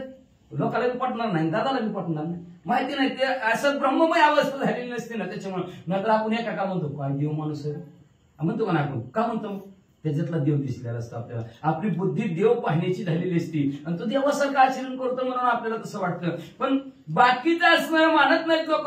अगस्तीच्या मनाला पटलं नाही. मग असणार अगस्तीने एक प्रश्न केला. काय प्रश्न केला ऐका. ऐक स्वामी विश्वनाथा जे सांगितली ब्रह्मसंस्था, तेने अनुसंधाने असता मुक्ती अंकिता पै होती. ऐका महादेवजी सांगू लागले विश्व असणारे अगस्ती म्हणे तुम्ही मला असणारे ब्रह्मसंस्था सांगितली, ब्रह्ममय अवस्था सांगितली, मी ब्रह्म झालो म्हणले, त्या अनुसंधानावर आवड झालो म्हणले असणार. मग असणारी जी काय मुक्ती आहे, मोक्ष आहे म्हणले, तो मोक्ष म्हणले कशा प्रकारचा मी असणारा अंगीकार, कसं मला प्राप्त होईल सांगा. हे मी जाणतो यथार्थता, तेथे संदेह नाही सर्वथा, परंतु ऐसी स्थितीचा वक्ता अधिक तत्वता त्याहुनी तो. मी तुमचं बोलणं यथार्थ जाणतो, माझ्या लक्षात येतंय. ब्रह्ममय अवस्था झाली की साधक मोकळा झाला. सगळ्यात देव बघितला, मी आणि माझं सोडलं की देव झाला. पण मी माझं सोडतच नाही आपण, त्याच्यामुळे असणारा बंधनात अडकवतो. मुक्त होता परिमळबद्ध झाला घेऊन छंद, मी आणि माझ्यामुळे बांधलेला असतो, हे मला सगळं कळतं म्हणलं. पण त्या स्थितीवर बोध, त्या स्थितीपर्यंत जाण्याची कोण असं वक्ता त्या स्थितीपर्यंत मला पोहोचवेल सांगा. ज्याचे निवचने ब्रह्मस्थिती, काय सांगो त्याची महती, वेदान वर्णवे निश्चिती, वेदावती शास्त्रार्थ. ज्याच्या मुखातनं शब्द ऐकल्यावर माझी ब्रह्ममय अवस्था होईल, असा जो काय असणारा वक्ता आहे तो महान असं म्हणले असणारे. काय त्याचं वर्णन करावं, शाहीशास्त्र 18 पुराण 4 वेद सुद्धा वेडावून जातील असा ब्रह्मव्यक्ता होईल म्हणजे तो. ऐकता त्याच्या वियोगासी, स्वहिती कळवळा द्यासी, प्राणांत हो पाहे त्यासी, ते वृत्तीसी ठाव करीचा. असणारा महादेवजी तुमच्या असणाऱ्या काशीचा वियोग जर ऐकला आणि आपल्या स्वतःच्या हिताचा ज्याला कळवळा आहे, हित ते करावे देवाचे चिंतन करून म्हणा एकविध, असं स्वतःच्या हिताचा ज्याला कळवळा आहे ती प्राणांत करू शकत. काय सोडून मेलं, आपण काय म्हणतो मेलं तर मेलं पण सोडणारच नाही असं माणसं म्हणतात. तसं अगस्ती मुनी म्हणत आहेत, मेलं तर मेलं पण असणाऱ्या काशी मी सोडणारच नाही. मग असणारे त्याच्या वृत्तीच्या काय ठाव ठिकाण आहे अगस्ती मुनी विचारतात. उपरमा मनासी कल्पिता दुर्गमा, ते वस्तूची सुगमा मूस परमा ओतली. असणाऱ्या 4 वाचा परपश्यंती मध्यमा वैखरी 4 भाषेच्या पलीकडे म्हणजे असणाऱ्या मनाला कल्पना केली तर अतिशय अवघड असणार.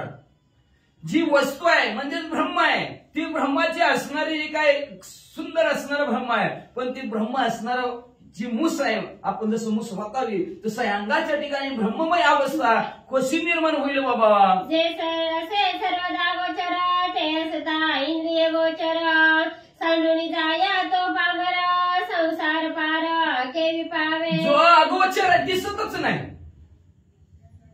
इंद्रियाला सुद्धा दिसत नाही.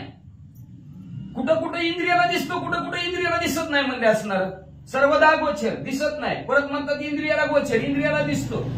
पण असा जो काय जो पामर आहे म्हणजे निर्गुण निराकार पाहणाऱ्या भगवंताला तो हा संसार कसा पार पावेल? म्हणजे जन्म आणि मरणाचा जो काही संसार आहे, या संसारातनं पैल तीराला कसा पोचल असा महादेवजीला प्रश्न अगस्त्य मुनीने विचारला. म्हणून या स्वामीनाथा तुझा वियोग तत्वता मज नसावे सर्वथा भूताता काय सांगू. मग असणार तुम्ही माझ्या जवळ विश्वाचे नाथ आहेत, विश्वाचं पालन पोषण करणारे तुम्ही आहेत. म्हणजे एवढं तुम्ही असताना मला इंद्रियाने दिसतं, अगोचर आहेत म्हणतात भगवंत दिसत नाही, पण मला डोळ्याने दिसतं, उठल्या बसल्या तुमचं माझ्या नजरेसमोर आहेत म्हणजे तुम्ही.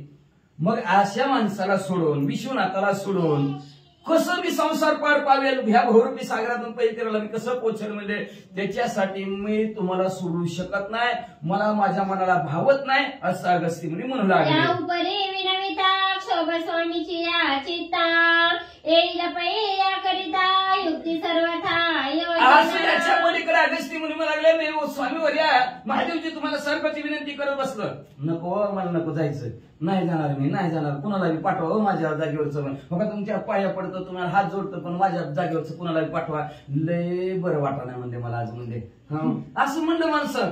तसं म्हणावं, वेळोवेळा विनंती करावी महादेवजीला तर अवघड आहे की. मालकाला सारखंच विनंती करा, मालकाने जा म्हणावं, त्यांनी म्हणत हात पाया पडतं, तुमचे हात जोडतं, मला नगाच कवर म्हणावं. मग असं विनंती केली तर बरोबर मालकाला वाटणार नाही. मग त्याच्यासाठी आपण काहीतरी युक्ती, माझ्या बदल्यात तुम्हाला लावतो, ह्याला पाठवतो, तुमचं काम भागून घ्या, असं जशी युक्ती आपल्या डोक्यात यावी तशी डोक्यात युक्ती असणाऱ्या अगस्त्य मुनीच्या काय आली. जैसे मानेला स्वामीसी वा. जैसे आज्ञा करी आंबासी म्हणून लागला चरणासी उकसा बुकसी उपसा बुक्सी रडायला लागल्या अगस्त्य मुनी. म्हणजे महाराज हका तुम्हाला जसं वाटतंय तशी आज्ञा द्या, तुमची आज्ञा आम्हाला शिरसावून द्या. जावा म्हणलं जातो, बसा म्हणलं बसतो. संकट पडिले सर्वांसी अगस्तीन सांगी वाराणसी कोण निग्रही विज्ञानद्रीसी उदय असतांसी. सर्व असणाऱ्या काशी क्षेत्राच्या ठिकाणी त्यांना संकट पडलं. म्हणजे अगस्त्य मुनी वाराणसी काशी सोडायला तयार नाही. अगस्त्य मुनीने जर असणारी काशी जर नाही सोडली गेली तर विंध्याद्री पर्वताची गती असणारा उंच वाढलेला त्याला बुटका म्हणजे कणीपणी करणार. आणि सूर्याचं जे काय उगवणं मावळणं हे कोण बंद करणार? काळी मी आपण बहुता युक्ती करून अगस्तीचे समाधान जिथले जाण अतिप्रिय. त्यावेळेस महादेवजी म्हणू लागले कितीतरी युक्ती प्रयुक्ती करून म्हणजे माझा प्रयत्न अगस्त्य मुनीचं जसे जेणेकरून समाधान आनंद वाटेल अशा प्रकारचं आवडीनं किती बोललो तरी. तुझा शिवदर्शनाची आवडी तद्विषयी धडपुडी युक्ती सांगण्या चौकडी ऐक निर्वडी बुद्धी त्याची. मग त्यावेळेस म्हणजे त्या महादेवजीनं मग अगस्त्य मुनीला सांगितलं तुमच्या मनात काय आवड आहे? महादेवजीचं दर्शन घ्यायचं. तर म्हणले मी तुम्हाला रोज महादेवजीचं दर्शन पाहिजे ना, त्याच्यासाठी एक युक्ती सांगतो. म्हणजे काय युक्ती महादेवजी सांगतात अगस्त्य मुनीला? आता लक्षात ठेवा. रामेश्वर वाचा. रामेश्वर दर्शनी अवस्था अत्यंत आहे माझ्या चित्ता उभय कार्य संस्था साधे तत्वता जाण पै. वियोग होऊ नये म्हणून शंकराने मार्ग सुचवलेला आहे. कुणाला? अगस्त्य मुनीला. आता वियोग कशाचा आहे माहितीये का? आता नियम केलेला अगस्त्य मुनीनं, मणिकर्णिकेचं स्नान, महादेवजीचं दर्शन, आणि हा माझा नियम बुडतोय काशी सोडल्यानंतर. बरं का लक्षात ठेवा, माणसं प्रत्येक लक्ष देऊन ऐकायचं, नियम बुडवत नाहीत. साधू संत असतील, देवाने नियम बुडवला नाही. देवाला दर्शन महादेवजीचं आहे, जेवायचं राहिल्यात. आता साधूला पुढे केलंय, साधूचा नियम बुडवाय निघालेला. साधू मला मी जाणार नाही, माझा नियम बुडवू शकत नाही मी. मग आता नियम त्यांचा 5 झाले. त्यांचा नियम बुडवायचा नाही. ती अगस्त्य मुनी माझ्या ठाम निश्चय येतात, अगं मी बी माझा नियम बुडवणार नाही. आणि प्रभू रामचंद्र बी म्हणते मी बी माझा नियम बुडवणार नाही. आता दोघांचा नियम बुडवायचा नाही. कुणाला? विश्वनाथाला. म्हणून महादेवजी नाचणार. महादेवजी मी काय म्हणू लागले अगस्त्य मला बी फार अवस्थायांत करण्याच्या ठिकाणी लागली तळमळ प्रभू रामचंद्राची दर्शन घ्यायची. आणि प्रभू रामचंद्र कुठे आहेत? दंडकारण्य. दंडकारण्य म्हणजे काय? आपला महाराष्ट्र. दंडकारण्यावर पहिलं नाव होतं महाराष्ट्राचं, दंडकारण्याचं नावच महाराष्ट्र पडलेलं आहे. मग मला बी उत्कंठा लागलेली आहे प्रभू रामचंद्राच्या दर्शनाची. चित्ताच्या ठिकाणी अत्यंत तळमळ आहे. कधी प्रभू रामचंद्राचं दर्शन घेईल असं महादेवजीला वाटतंय. मग दोन्ही कार्य साधायची. अगस्ती मुनीचा हे नियमाला बिघड घालायचा नाही, प्रभू रामचंद्राच्या नियमाचं बिघड घालायचं नाही. अगस्ती मुनीचं बी समाधान आणि प्रभू रामचंद्राला बी रामदर्शन, ही दोन्ही कार्य साधण्यासाठी महादेवजी आता काय युक्ती करतात ऐका. श्री गणेशाय नमः, श्री सरस्वते नमः, प्रभू रामचंद्राय नमः. ऐशी सागर मी युक्ती उभयार्थ संपादती, सूरवरांची उगवे गुंती, अवस्थ निवृत्ती सत्यत्वे. अशा प्रकारची युक्ती सांगतो महादेवजी. म्हणतात अगस्त्य मुनीला दोन्ही कार्य साधतील. प्रभू रामचंद्राचं ही कार्य साधत त्यांच्या दर्शनाचं, आणि अगस्त्य मुनी तुम्हाला विरोध असणारं दर्शन घ्यायचं ना माझं, तर दोघांचंही कार्य साधेल अशा प्रकारचं. आणि तिसरा आहे सूर्य असणाऱ्या 33 कोटी देवावरचं असणारं जे काय त्यांनाही कोडं पाडलेलं आहे, त्यांचंही कोडं असणारं उगवून बसणारं संपून टाकतो. अशा प्रकारची अवस्थेची निवृत्ती म्हणजे अवस्था दोघांचे मी संपून टाकतो. का तर देवांचं कार्य थांबलंय. दिवस उगवल्याशिवाय देवाचं कार्य सुरू होत नाही. मग असं सगळ्यांची कार्य परिपूर्ण करतो. महादेवजी म्हणतात ऐका. पूर्ण ब्रह्म स्वदोदित दाशरथी श्री रघुनाथ, जनस्थान करुणी मुक्त रावण गात करू. ऐका, पूर्ण ब्रह्म असणारे सदोदित, अखंड पूर्ण ब्रह्म असणारे. आपण कुठं तरी अपूर्ण असतो, कुठं काळा, कुठं गोरा, कुठं उंच, कुठं मुटका, तसं तिकडे नसतं. ब्रह्म सदोदित असणार, पूर्ण असणारे ब्रह्म असणारे प्रभू रामचंद्र अयोध्या नगराच्या ठिकाणी दशरथ राजाच्या घरी जन्माला येतील आणि वनवासाला येतील. पित्राज्ञा शिरसावंत म्हणून जनस्थानाच्या ठिकाणी येतील. जनस्थानाच्या ठिकाणी खरदूषण संपवतील. जनस्थान ब्राह्मणाला दान देतील.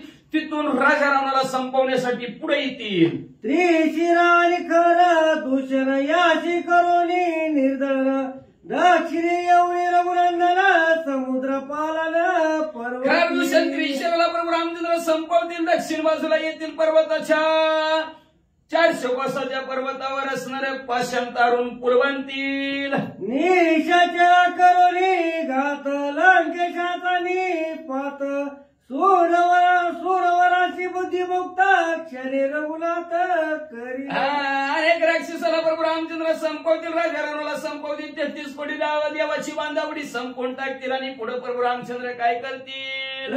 लोकांची विजय उत्सव स्वय परतेल रामराव, तेने काय आम्ही पाहो येऊ सोमवे दर्शना. त्रिलोक्यामध्ये विजय उत्सव प्रभू रामचंद्र साजरा करतील. प्रभू रामचंद्र लंकेतून परत जाताना आम्ही त्यावेळेस प्रभू रामचंद्राच्या दर्शनाला येऊ असं महादेवजी म्हणतात. काल शोधभावा मुनिवरा काशी विरये विरहातुरा, तोज लागी पूर्व सागरा वास निर्धरा करीन मी. म्हणून असणाऱ्या मी प्रभू रामचंद्राच्या दर्शनाला आलो की अगस्त्य मुनी ऋषीवर्या, तुम्हाला जे काही काशीचं दुःख झालेलं आहे त्या दुःखाची निवृत्ती करून टाकील. सागराच्या पूर्व बाजूला मी असणार तिथं वास्तव्य करील असं महादेवजी म्हणतात. सकळांचे पूर्व श्री रघुनाथ, दक्षिण येईल रावण वधार्थ, म्हणून या विश्वनाथ पूर्व म्हणत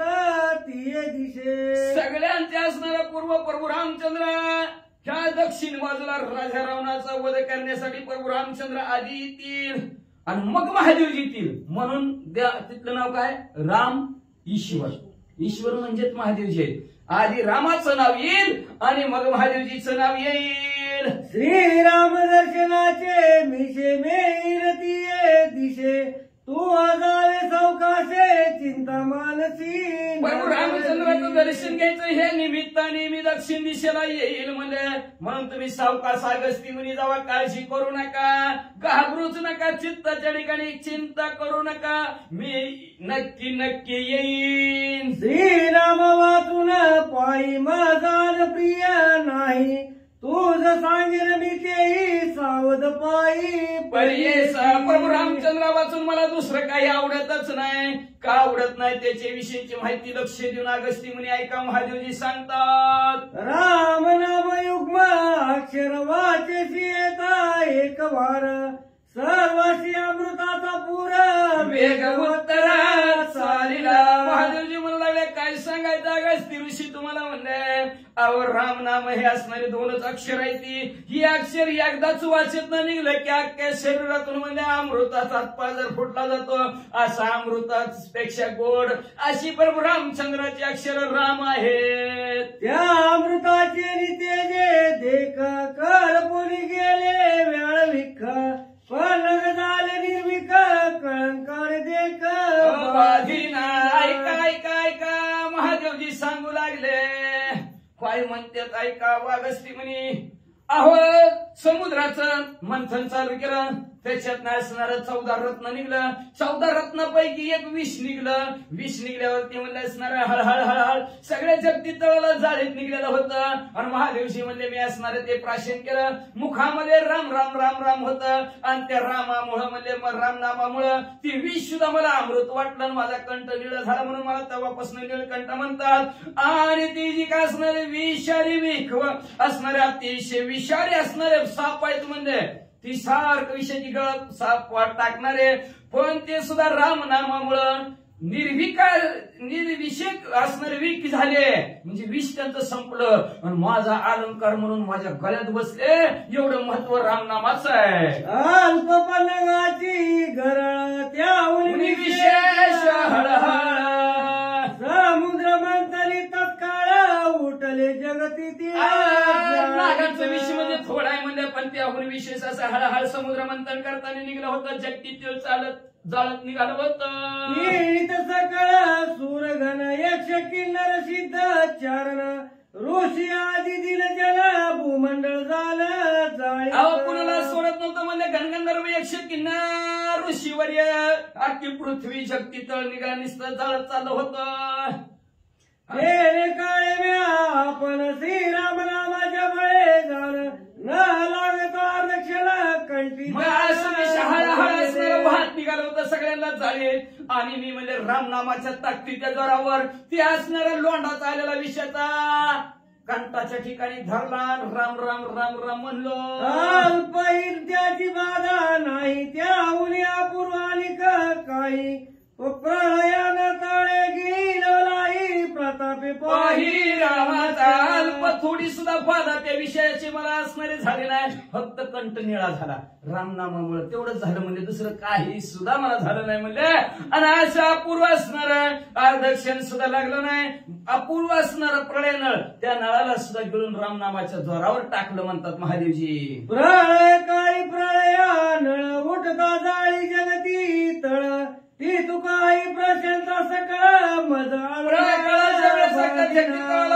संपून टाकणार तो सुद्धा रामनामाच्या जोरावर पचवून टाकला त्याची सुद्धा बाधा झाली नाही. वाचा श्रीराम नाम प्रताप जे विषहळ ताप भस्म झाला पाप ते परम जाप्य जान माझे.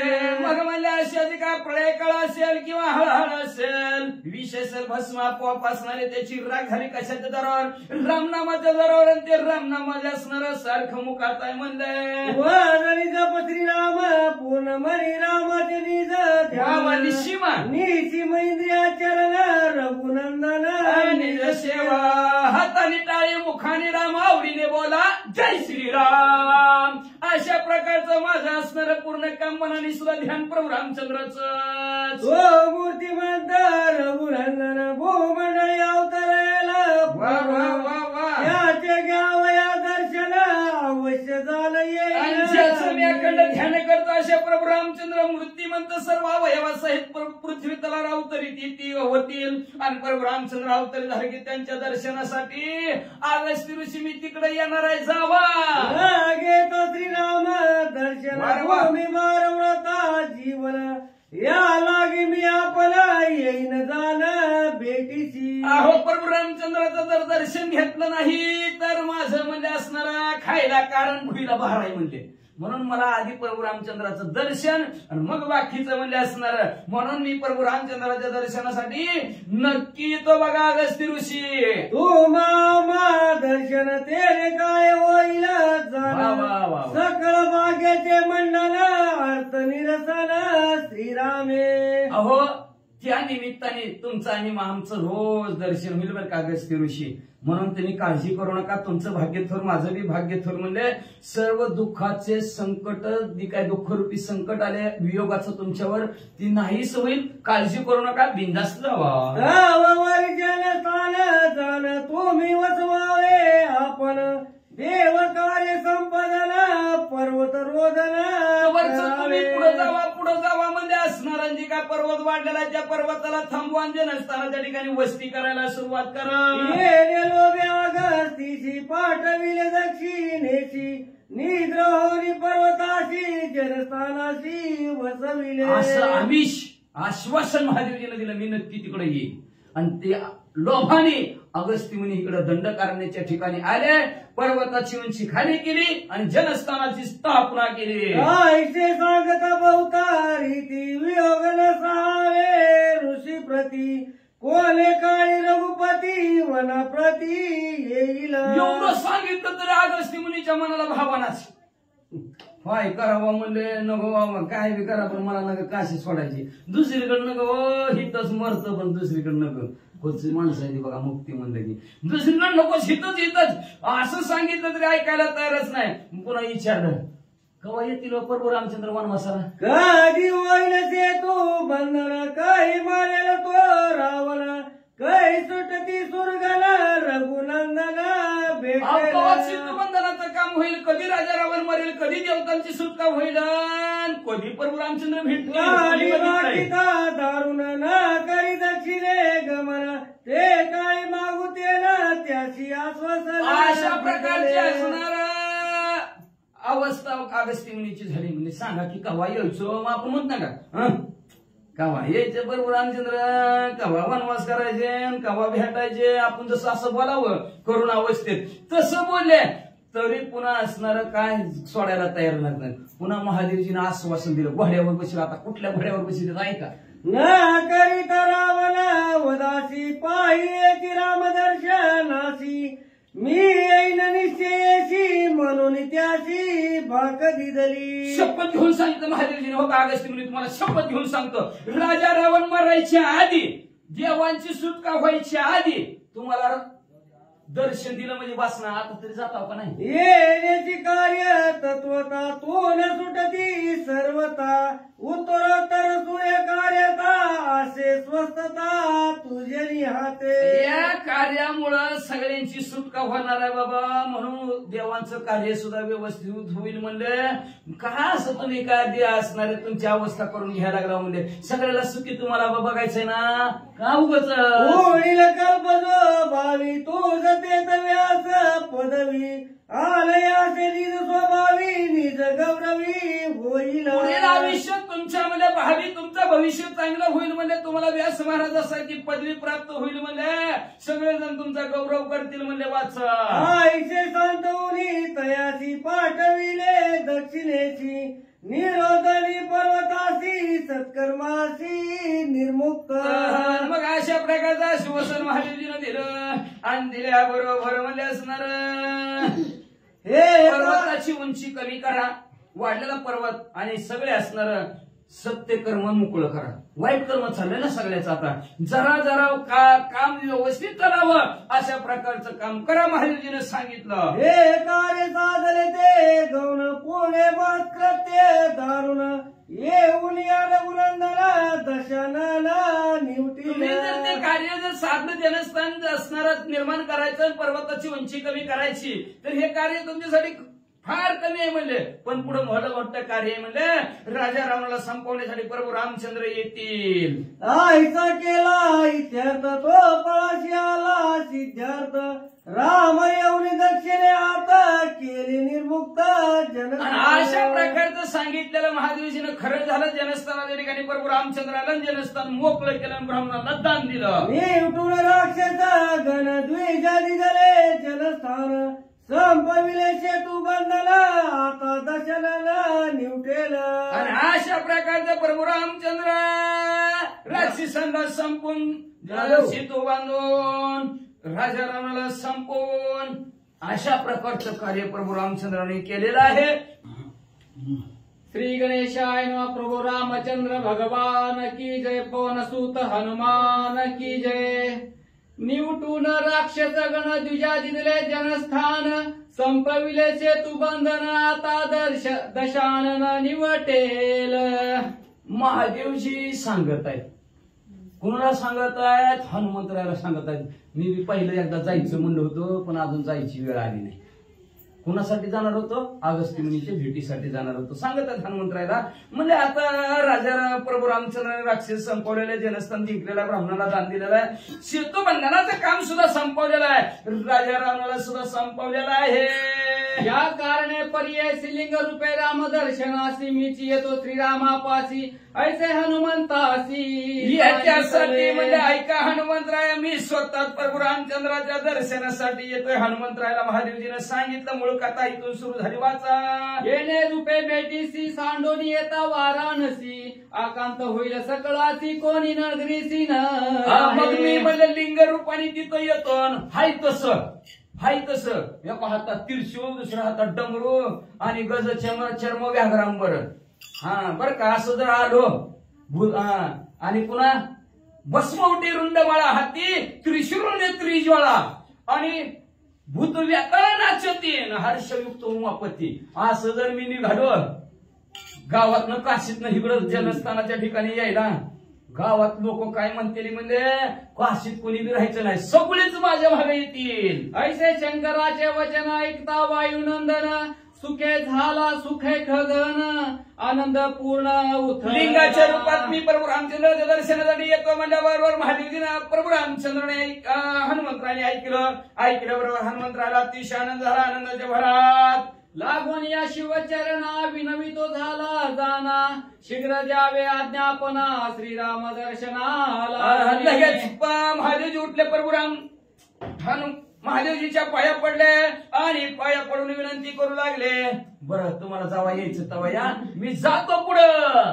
ऐसे हनुमंताचे विनवण ऐकताच शंकरे पूर्ण निजात्म तेजा कृष्ण लिंग निर्माण. अशा प्रकारचे महादेवजीची विनंती हनुमंतरायाची विनंती महादेवजीने ऐकल्याबरोबर लगेच निजात्म तेज महादेवजीनं काढलं आणि त्याचं आकर्षण लिंग बनवला. देता हनुमंताचे हाती आनंद दाटला चित्ती वानरात्मलिंग प्राप्ती अगाध ख्याती. हनुमंताच्या हृदयाच्या हातात महादेवजीने आत्मलिंग दिला. लिंग दिल्याबरोबर हनुमंतरायाला अतिशय आनंद वाटला. का पहिलं राजा रावणाला दिलता माणसाला दिला आता हनुमंतरायाला दिला वानराला दिला. कशाच्या द्वारावर? रामनामाच्या द्वारावर. तरी नवल नव्हे येत जड जाड्याचा सांगात धरिताची त्वरित मस्तकी बैसत महता. आपण काय नवल सांगावं म्हणजे असणार आहे. कितीही अज्ञानी असलं त्यांनी जर ज्ञानावाल्याची जर संगत धरली गेली तर महंताच्या सुद्धा डोक्यावर बसल्याशिवाय राहतच नाही. का सद्गुरूची जर कृपा झाली पांगुळा पर्वत चढायला मुका बृहस्पतीची वेळ लाविलं कधी कुणाच्या संख्येनं कोण कुठं जाईल महाराज सांगताच येत नाही. वाचा. तेही विषयींचा वृत्तांत ती जरा सूत्रतंत जडा सुमनाचा सांगत त्याच्याविषयीचा मी वृत्तांत सांगतो. एखादा जर ज्ञानी अज्ञानाच्या संख्येला लागला तर कुठेही जातो. एखादा चल जरी जडाच्या जरी संख्येला लागला तरी कुठं जाऊन बसतो. त्याच्याविषयी वृत्तांत सुमन मन आपलं ही आहे फुल जड असणाऱ्या जाड्या असणाऱ्या काय असतं द्वारा त्याच्या संख्येला लागतं. कुठं जाऊन बसलं देवाच्या गड्या. सुमनमा कंठी श्री श्रीमंत विरविती हारी देवी मेरा असणाऱ्या दोऱ्याच्या संख्येला फुल लागलं म्हणून मोठ्याच्या गळ्यात जाऊन बसलं. श्रीमंत सुद्धा त्या गळ्यात असणाऱ्या दोऱ्याला घालू लागलेले आहेत. का तसं आणि रामनामाची असणाऱ्या प्रभू रामचंद्राची सेवा केली आणि चराचरामध्ये सुद्धा वंदनीय झालं वानर. विचारिता दोन्ही जडे संगे श्रीमंत मुकुटी चढे चढवणे कोडे निवाडे बी निज भगते. असा विचार जर केला तर दोन्ही जड आहेत, फुल बी जड आहे ती द्वारा बी जड आहे, पण ती सुद्धा असणाऱ्या श्रीमंताच्या मुकुटावर बसतात संगतीमुळं. म्हणून ढवळे शेजारी पोळे बांधलं रोजच काय ती उदाहरण दुसरं नाही का काय संगतीचा परिणाम तुमच्याकडे. हा लय आहे ती संगतीचा परिणाम बरं का. पण आज जरा अंधार आहे ना, अंधाराचा फायदा घ्यायला लागले ती सगळी जण बरं का. म्हणून का उदाहरण सांगत ना, पण उद्या परवा संघ शब्द आला की नक्की सांगणार लय दिवस झालं ते धरून धरून ठेवले मी संगतीचं उदाहरण. पण म्हणलं आता जवळ आले म्हणजे असं त्या एक दिवशी तरी सांगू. मग म्हणजे असणारा संगतीचा परिणाम असणारा द्वार जड आहे आणि फुले ही जड आहे, पण दोघं एकमेकांच्या संगतीला लागली आणि श्रीमंताच्या डोक्यावर जाऊन बसली. कैसा नवे रघुनंदन चिदानंद काय दुर्लभ कोण अम्माशी. तशा प्रकारे प्रभू रामचंद्राने ज्ञान सर्व असणारे प्रभू रामचंद्र आणि त्यांच्या चरणाची सेवा केल्याबरोबर आम्हाला काय अवघड आहे जगताच्या ठिकाणी. न कळे ते कळे, कळे ते न कळे.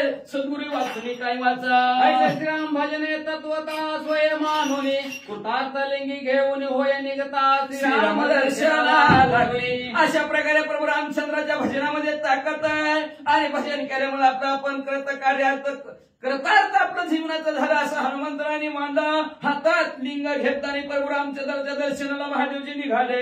विश्वनाथा करुणी नमन नमिले समस्त शिवगण सोय आज्ञा पुसून केले उड्डाण राम नामे. विश्वनाथाला साष्टांग दंडवट हनुमंतराने घातला, सर्व शिवगणांना दर्शन घेतलं आणि महादेवजीला म्हणले, हनुमंतराय म्हणले निघतो बर का, जातो लवकरात लवकर. सगळी लय व्यापळ झाली ती कशाने, भुकेने झोपेने नवरी झोपेनेच म्हणा लागले. भुकेने व्याकुळ झालेले म्हणले. मग जय श्रीराम म्हणले, मारलं उड्डाण. सभाय स्मरून रघुनंदन भूकार केला दारुण त्याने जनाले त्रिभुवन कुळाच्या पूर्ण कडाले. असणाऱ्यातून प्रभू रामचंद्राचं चिंतन करायला गेलं. जय श्रीराम म्हणले असणाऱ्या दऱ्या खोऱ्यातून प्रतिध्वनी येऊ लागला. कुळाचं म्हणजे 8 पर्वत आहे, 8 पर्वतातून सुद्धा असणार लगपक लगपक करू लागल्या आवाजाने. देवी भुई अंतर रिक्षा मुप जीव मात्र सुला कंप देखता मारुती प्रताप शिवा मुप गजब. स्वर्गमुखी पाताळ तिन्ही जगतामध्ये पृथ्वीवरल्या आकाशातल्या आणि पाताळातल्या हनुमंतराच्या आवाजाने सर्वच्या सर्व घाबरले गेले ना. अशा हनुमंतराचा प्रताप महादेवजीनं पाहिला. महादेवजी म्हणले, अयो कसला आवाज आहे. शिवगणे खापिनली उमाशंकरला मिठी घाली सकळ सृष्टी गजबजली शिवगण सुद्धा लटलट लटलट कापायला लागलं. पार्वती माता तर म्हणले, अहो कैलास जाते काय म्हणले. महादेवजीलाच मिठी मारली म्हणले. एवढ्याच नाही म्हणले असणारे सर्व सृष्टी गडबडून गेली.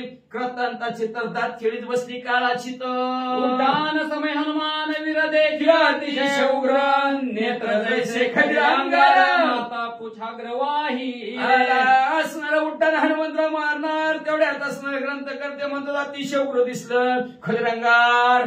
जसं हिवराच्या असणाऱ्या खैऱ्याच्या लाकडाचा कोळसा असावा तसं लाल भडक डोळे हनुमंतरायाचे झालेले होते आणि आपली शिपटी डोक्यावर हनुमंतरायाने धरले होते. हनुमंतराय बरं निघाल्यामध्ये कुठं जायचं आपल्याला महादेवच्या दर्शनाला. कधी जायचं, उद्या सूर्योदयाच्या समयाला नामा म्हणे म्या वंदीला सूर्य उगवायच्या वेळेस आपल्याला उद्याच्याला यायचं म्हणून हनुमंतराने उड्डाण मारलं. हित आता सारल्या रोमावळी भवय गेली भवया तळी दिसे विक्रांताळी जैसा प्रळय काळे महा. असणारे अंगावरचे केस ताट उभारलेले आहेत आणि बुबळे असणारे भवायच्या आतमध्ये हनुमंतरायाचे गेलेले आहेत. 11 विक्राळ दाता दिसू लागलेले आहेत. महाभयानक रूप हनुमंतरायाचं. उद्या सकाळ सूर्य उदयाच्या समयाला बघा, बघणाऱ्यांनी वाचा. एकदा हनुमंताचे चिन्ह ती भयभीत शिवगण येरे स्मरून रघुनंदन केले उड्डाण. अशा प्रकारे हनुमंतरायाची अवस्था शिवगणाने पाहिली गेली. म्हणलं पसरवलंय बाबा प्रभू रामचंद्र की जय. जय श्रीराम मंडळाने उड्डाण मारलं. संधान मात्र श्रीराम बाण क्षणे आक्रमी गगन जसं प्रभू रामचंद्राचं पण धनुष्यातून कधी सुटावा तसं हनुमंतरायचं उड्डाण भर निघालेलं आहे. कसं निघालं म्हणजे असणार गरुडाची सुद्धा जी काही गती तिला लाजवेल असं हनुमंतरायची गती भर निघाली. अति विस्मय सदा शिवासी उमा विस्मिता होय मानसी परमाश्चर्य शिवगणाशी पवनात्मजाशी देहोनी.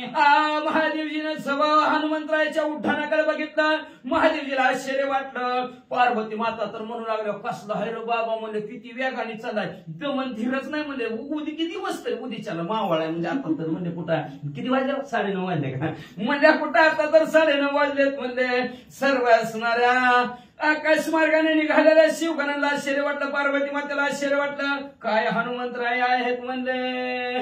तटस्थ झाली काशी पुरी जय जयकार करोनी खेचरी पुष्पवृष्टी कपीचे शिरी केली गजरी प्रीती. अक्क काशीपूर बघायला लागलं म्हणले. आकाश मार्गाने जय जयकार श्रीरामाचा आहे.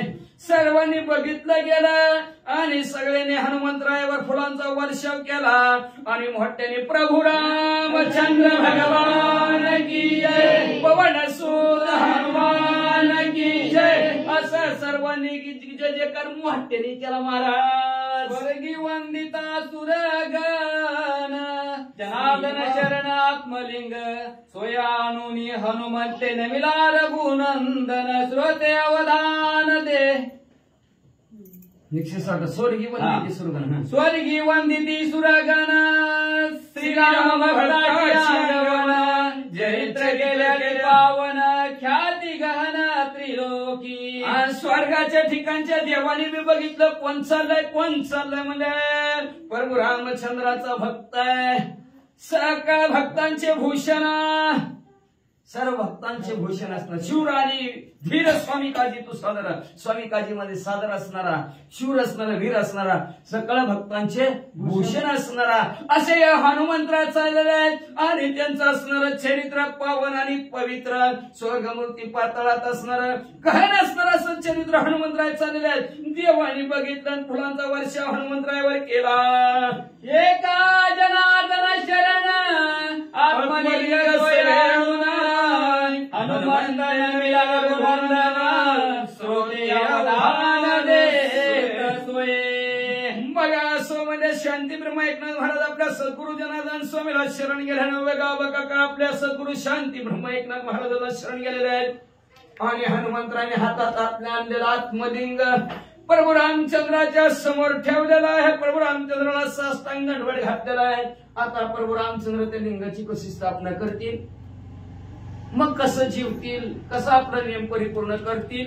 नव हनुमंतरायाला बी आला अहंकार होईल. नीट स्थापनाच केली नाही म्हणतील प्रभू रामचंद्राने. म्हणून म्हणला नाही नाटकं करायला लागले ती मला. मी एवढं अहंकार आला ना मी इतकं लांबून आलोय 3 दिवस झाला अंधारात. जवळ ही शीतबंधन कार्यक्रम चालला तेव्हा लाईटच गेलेली.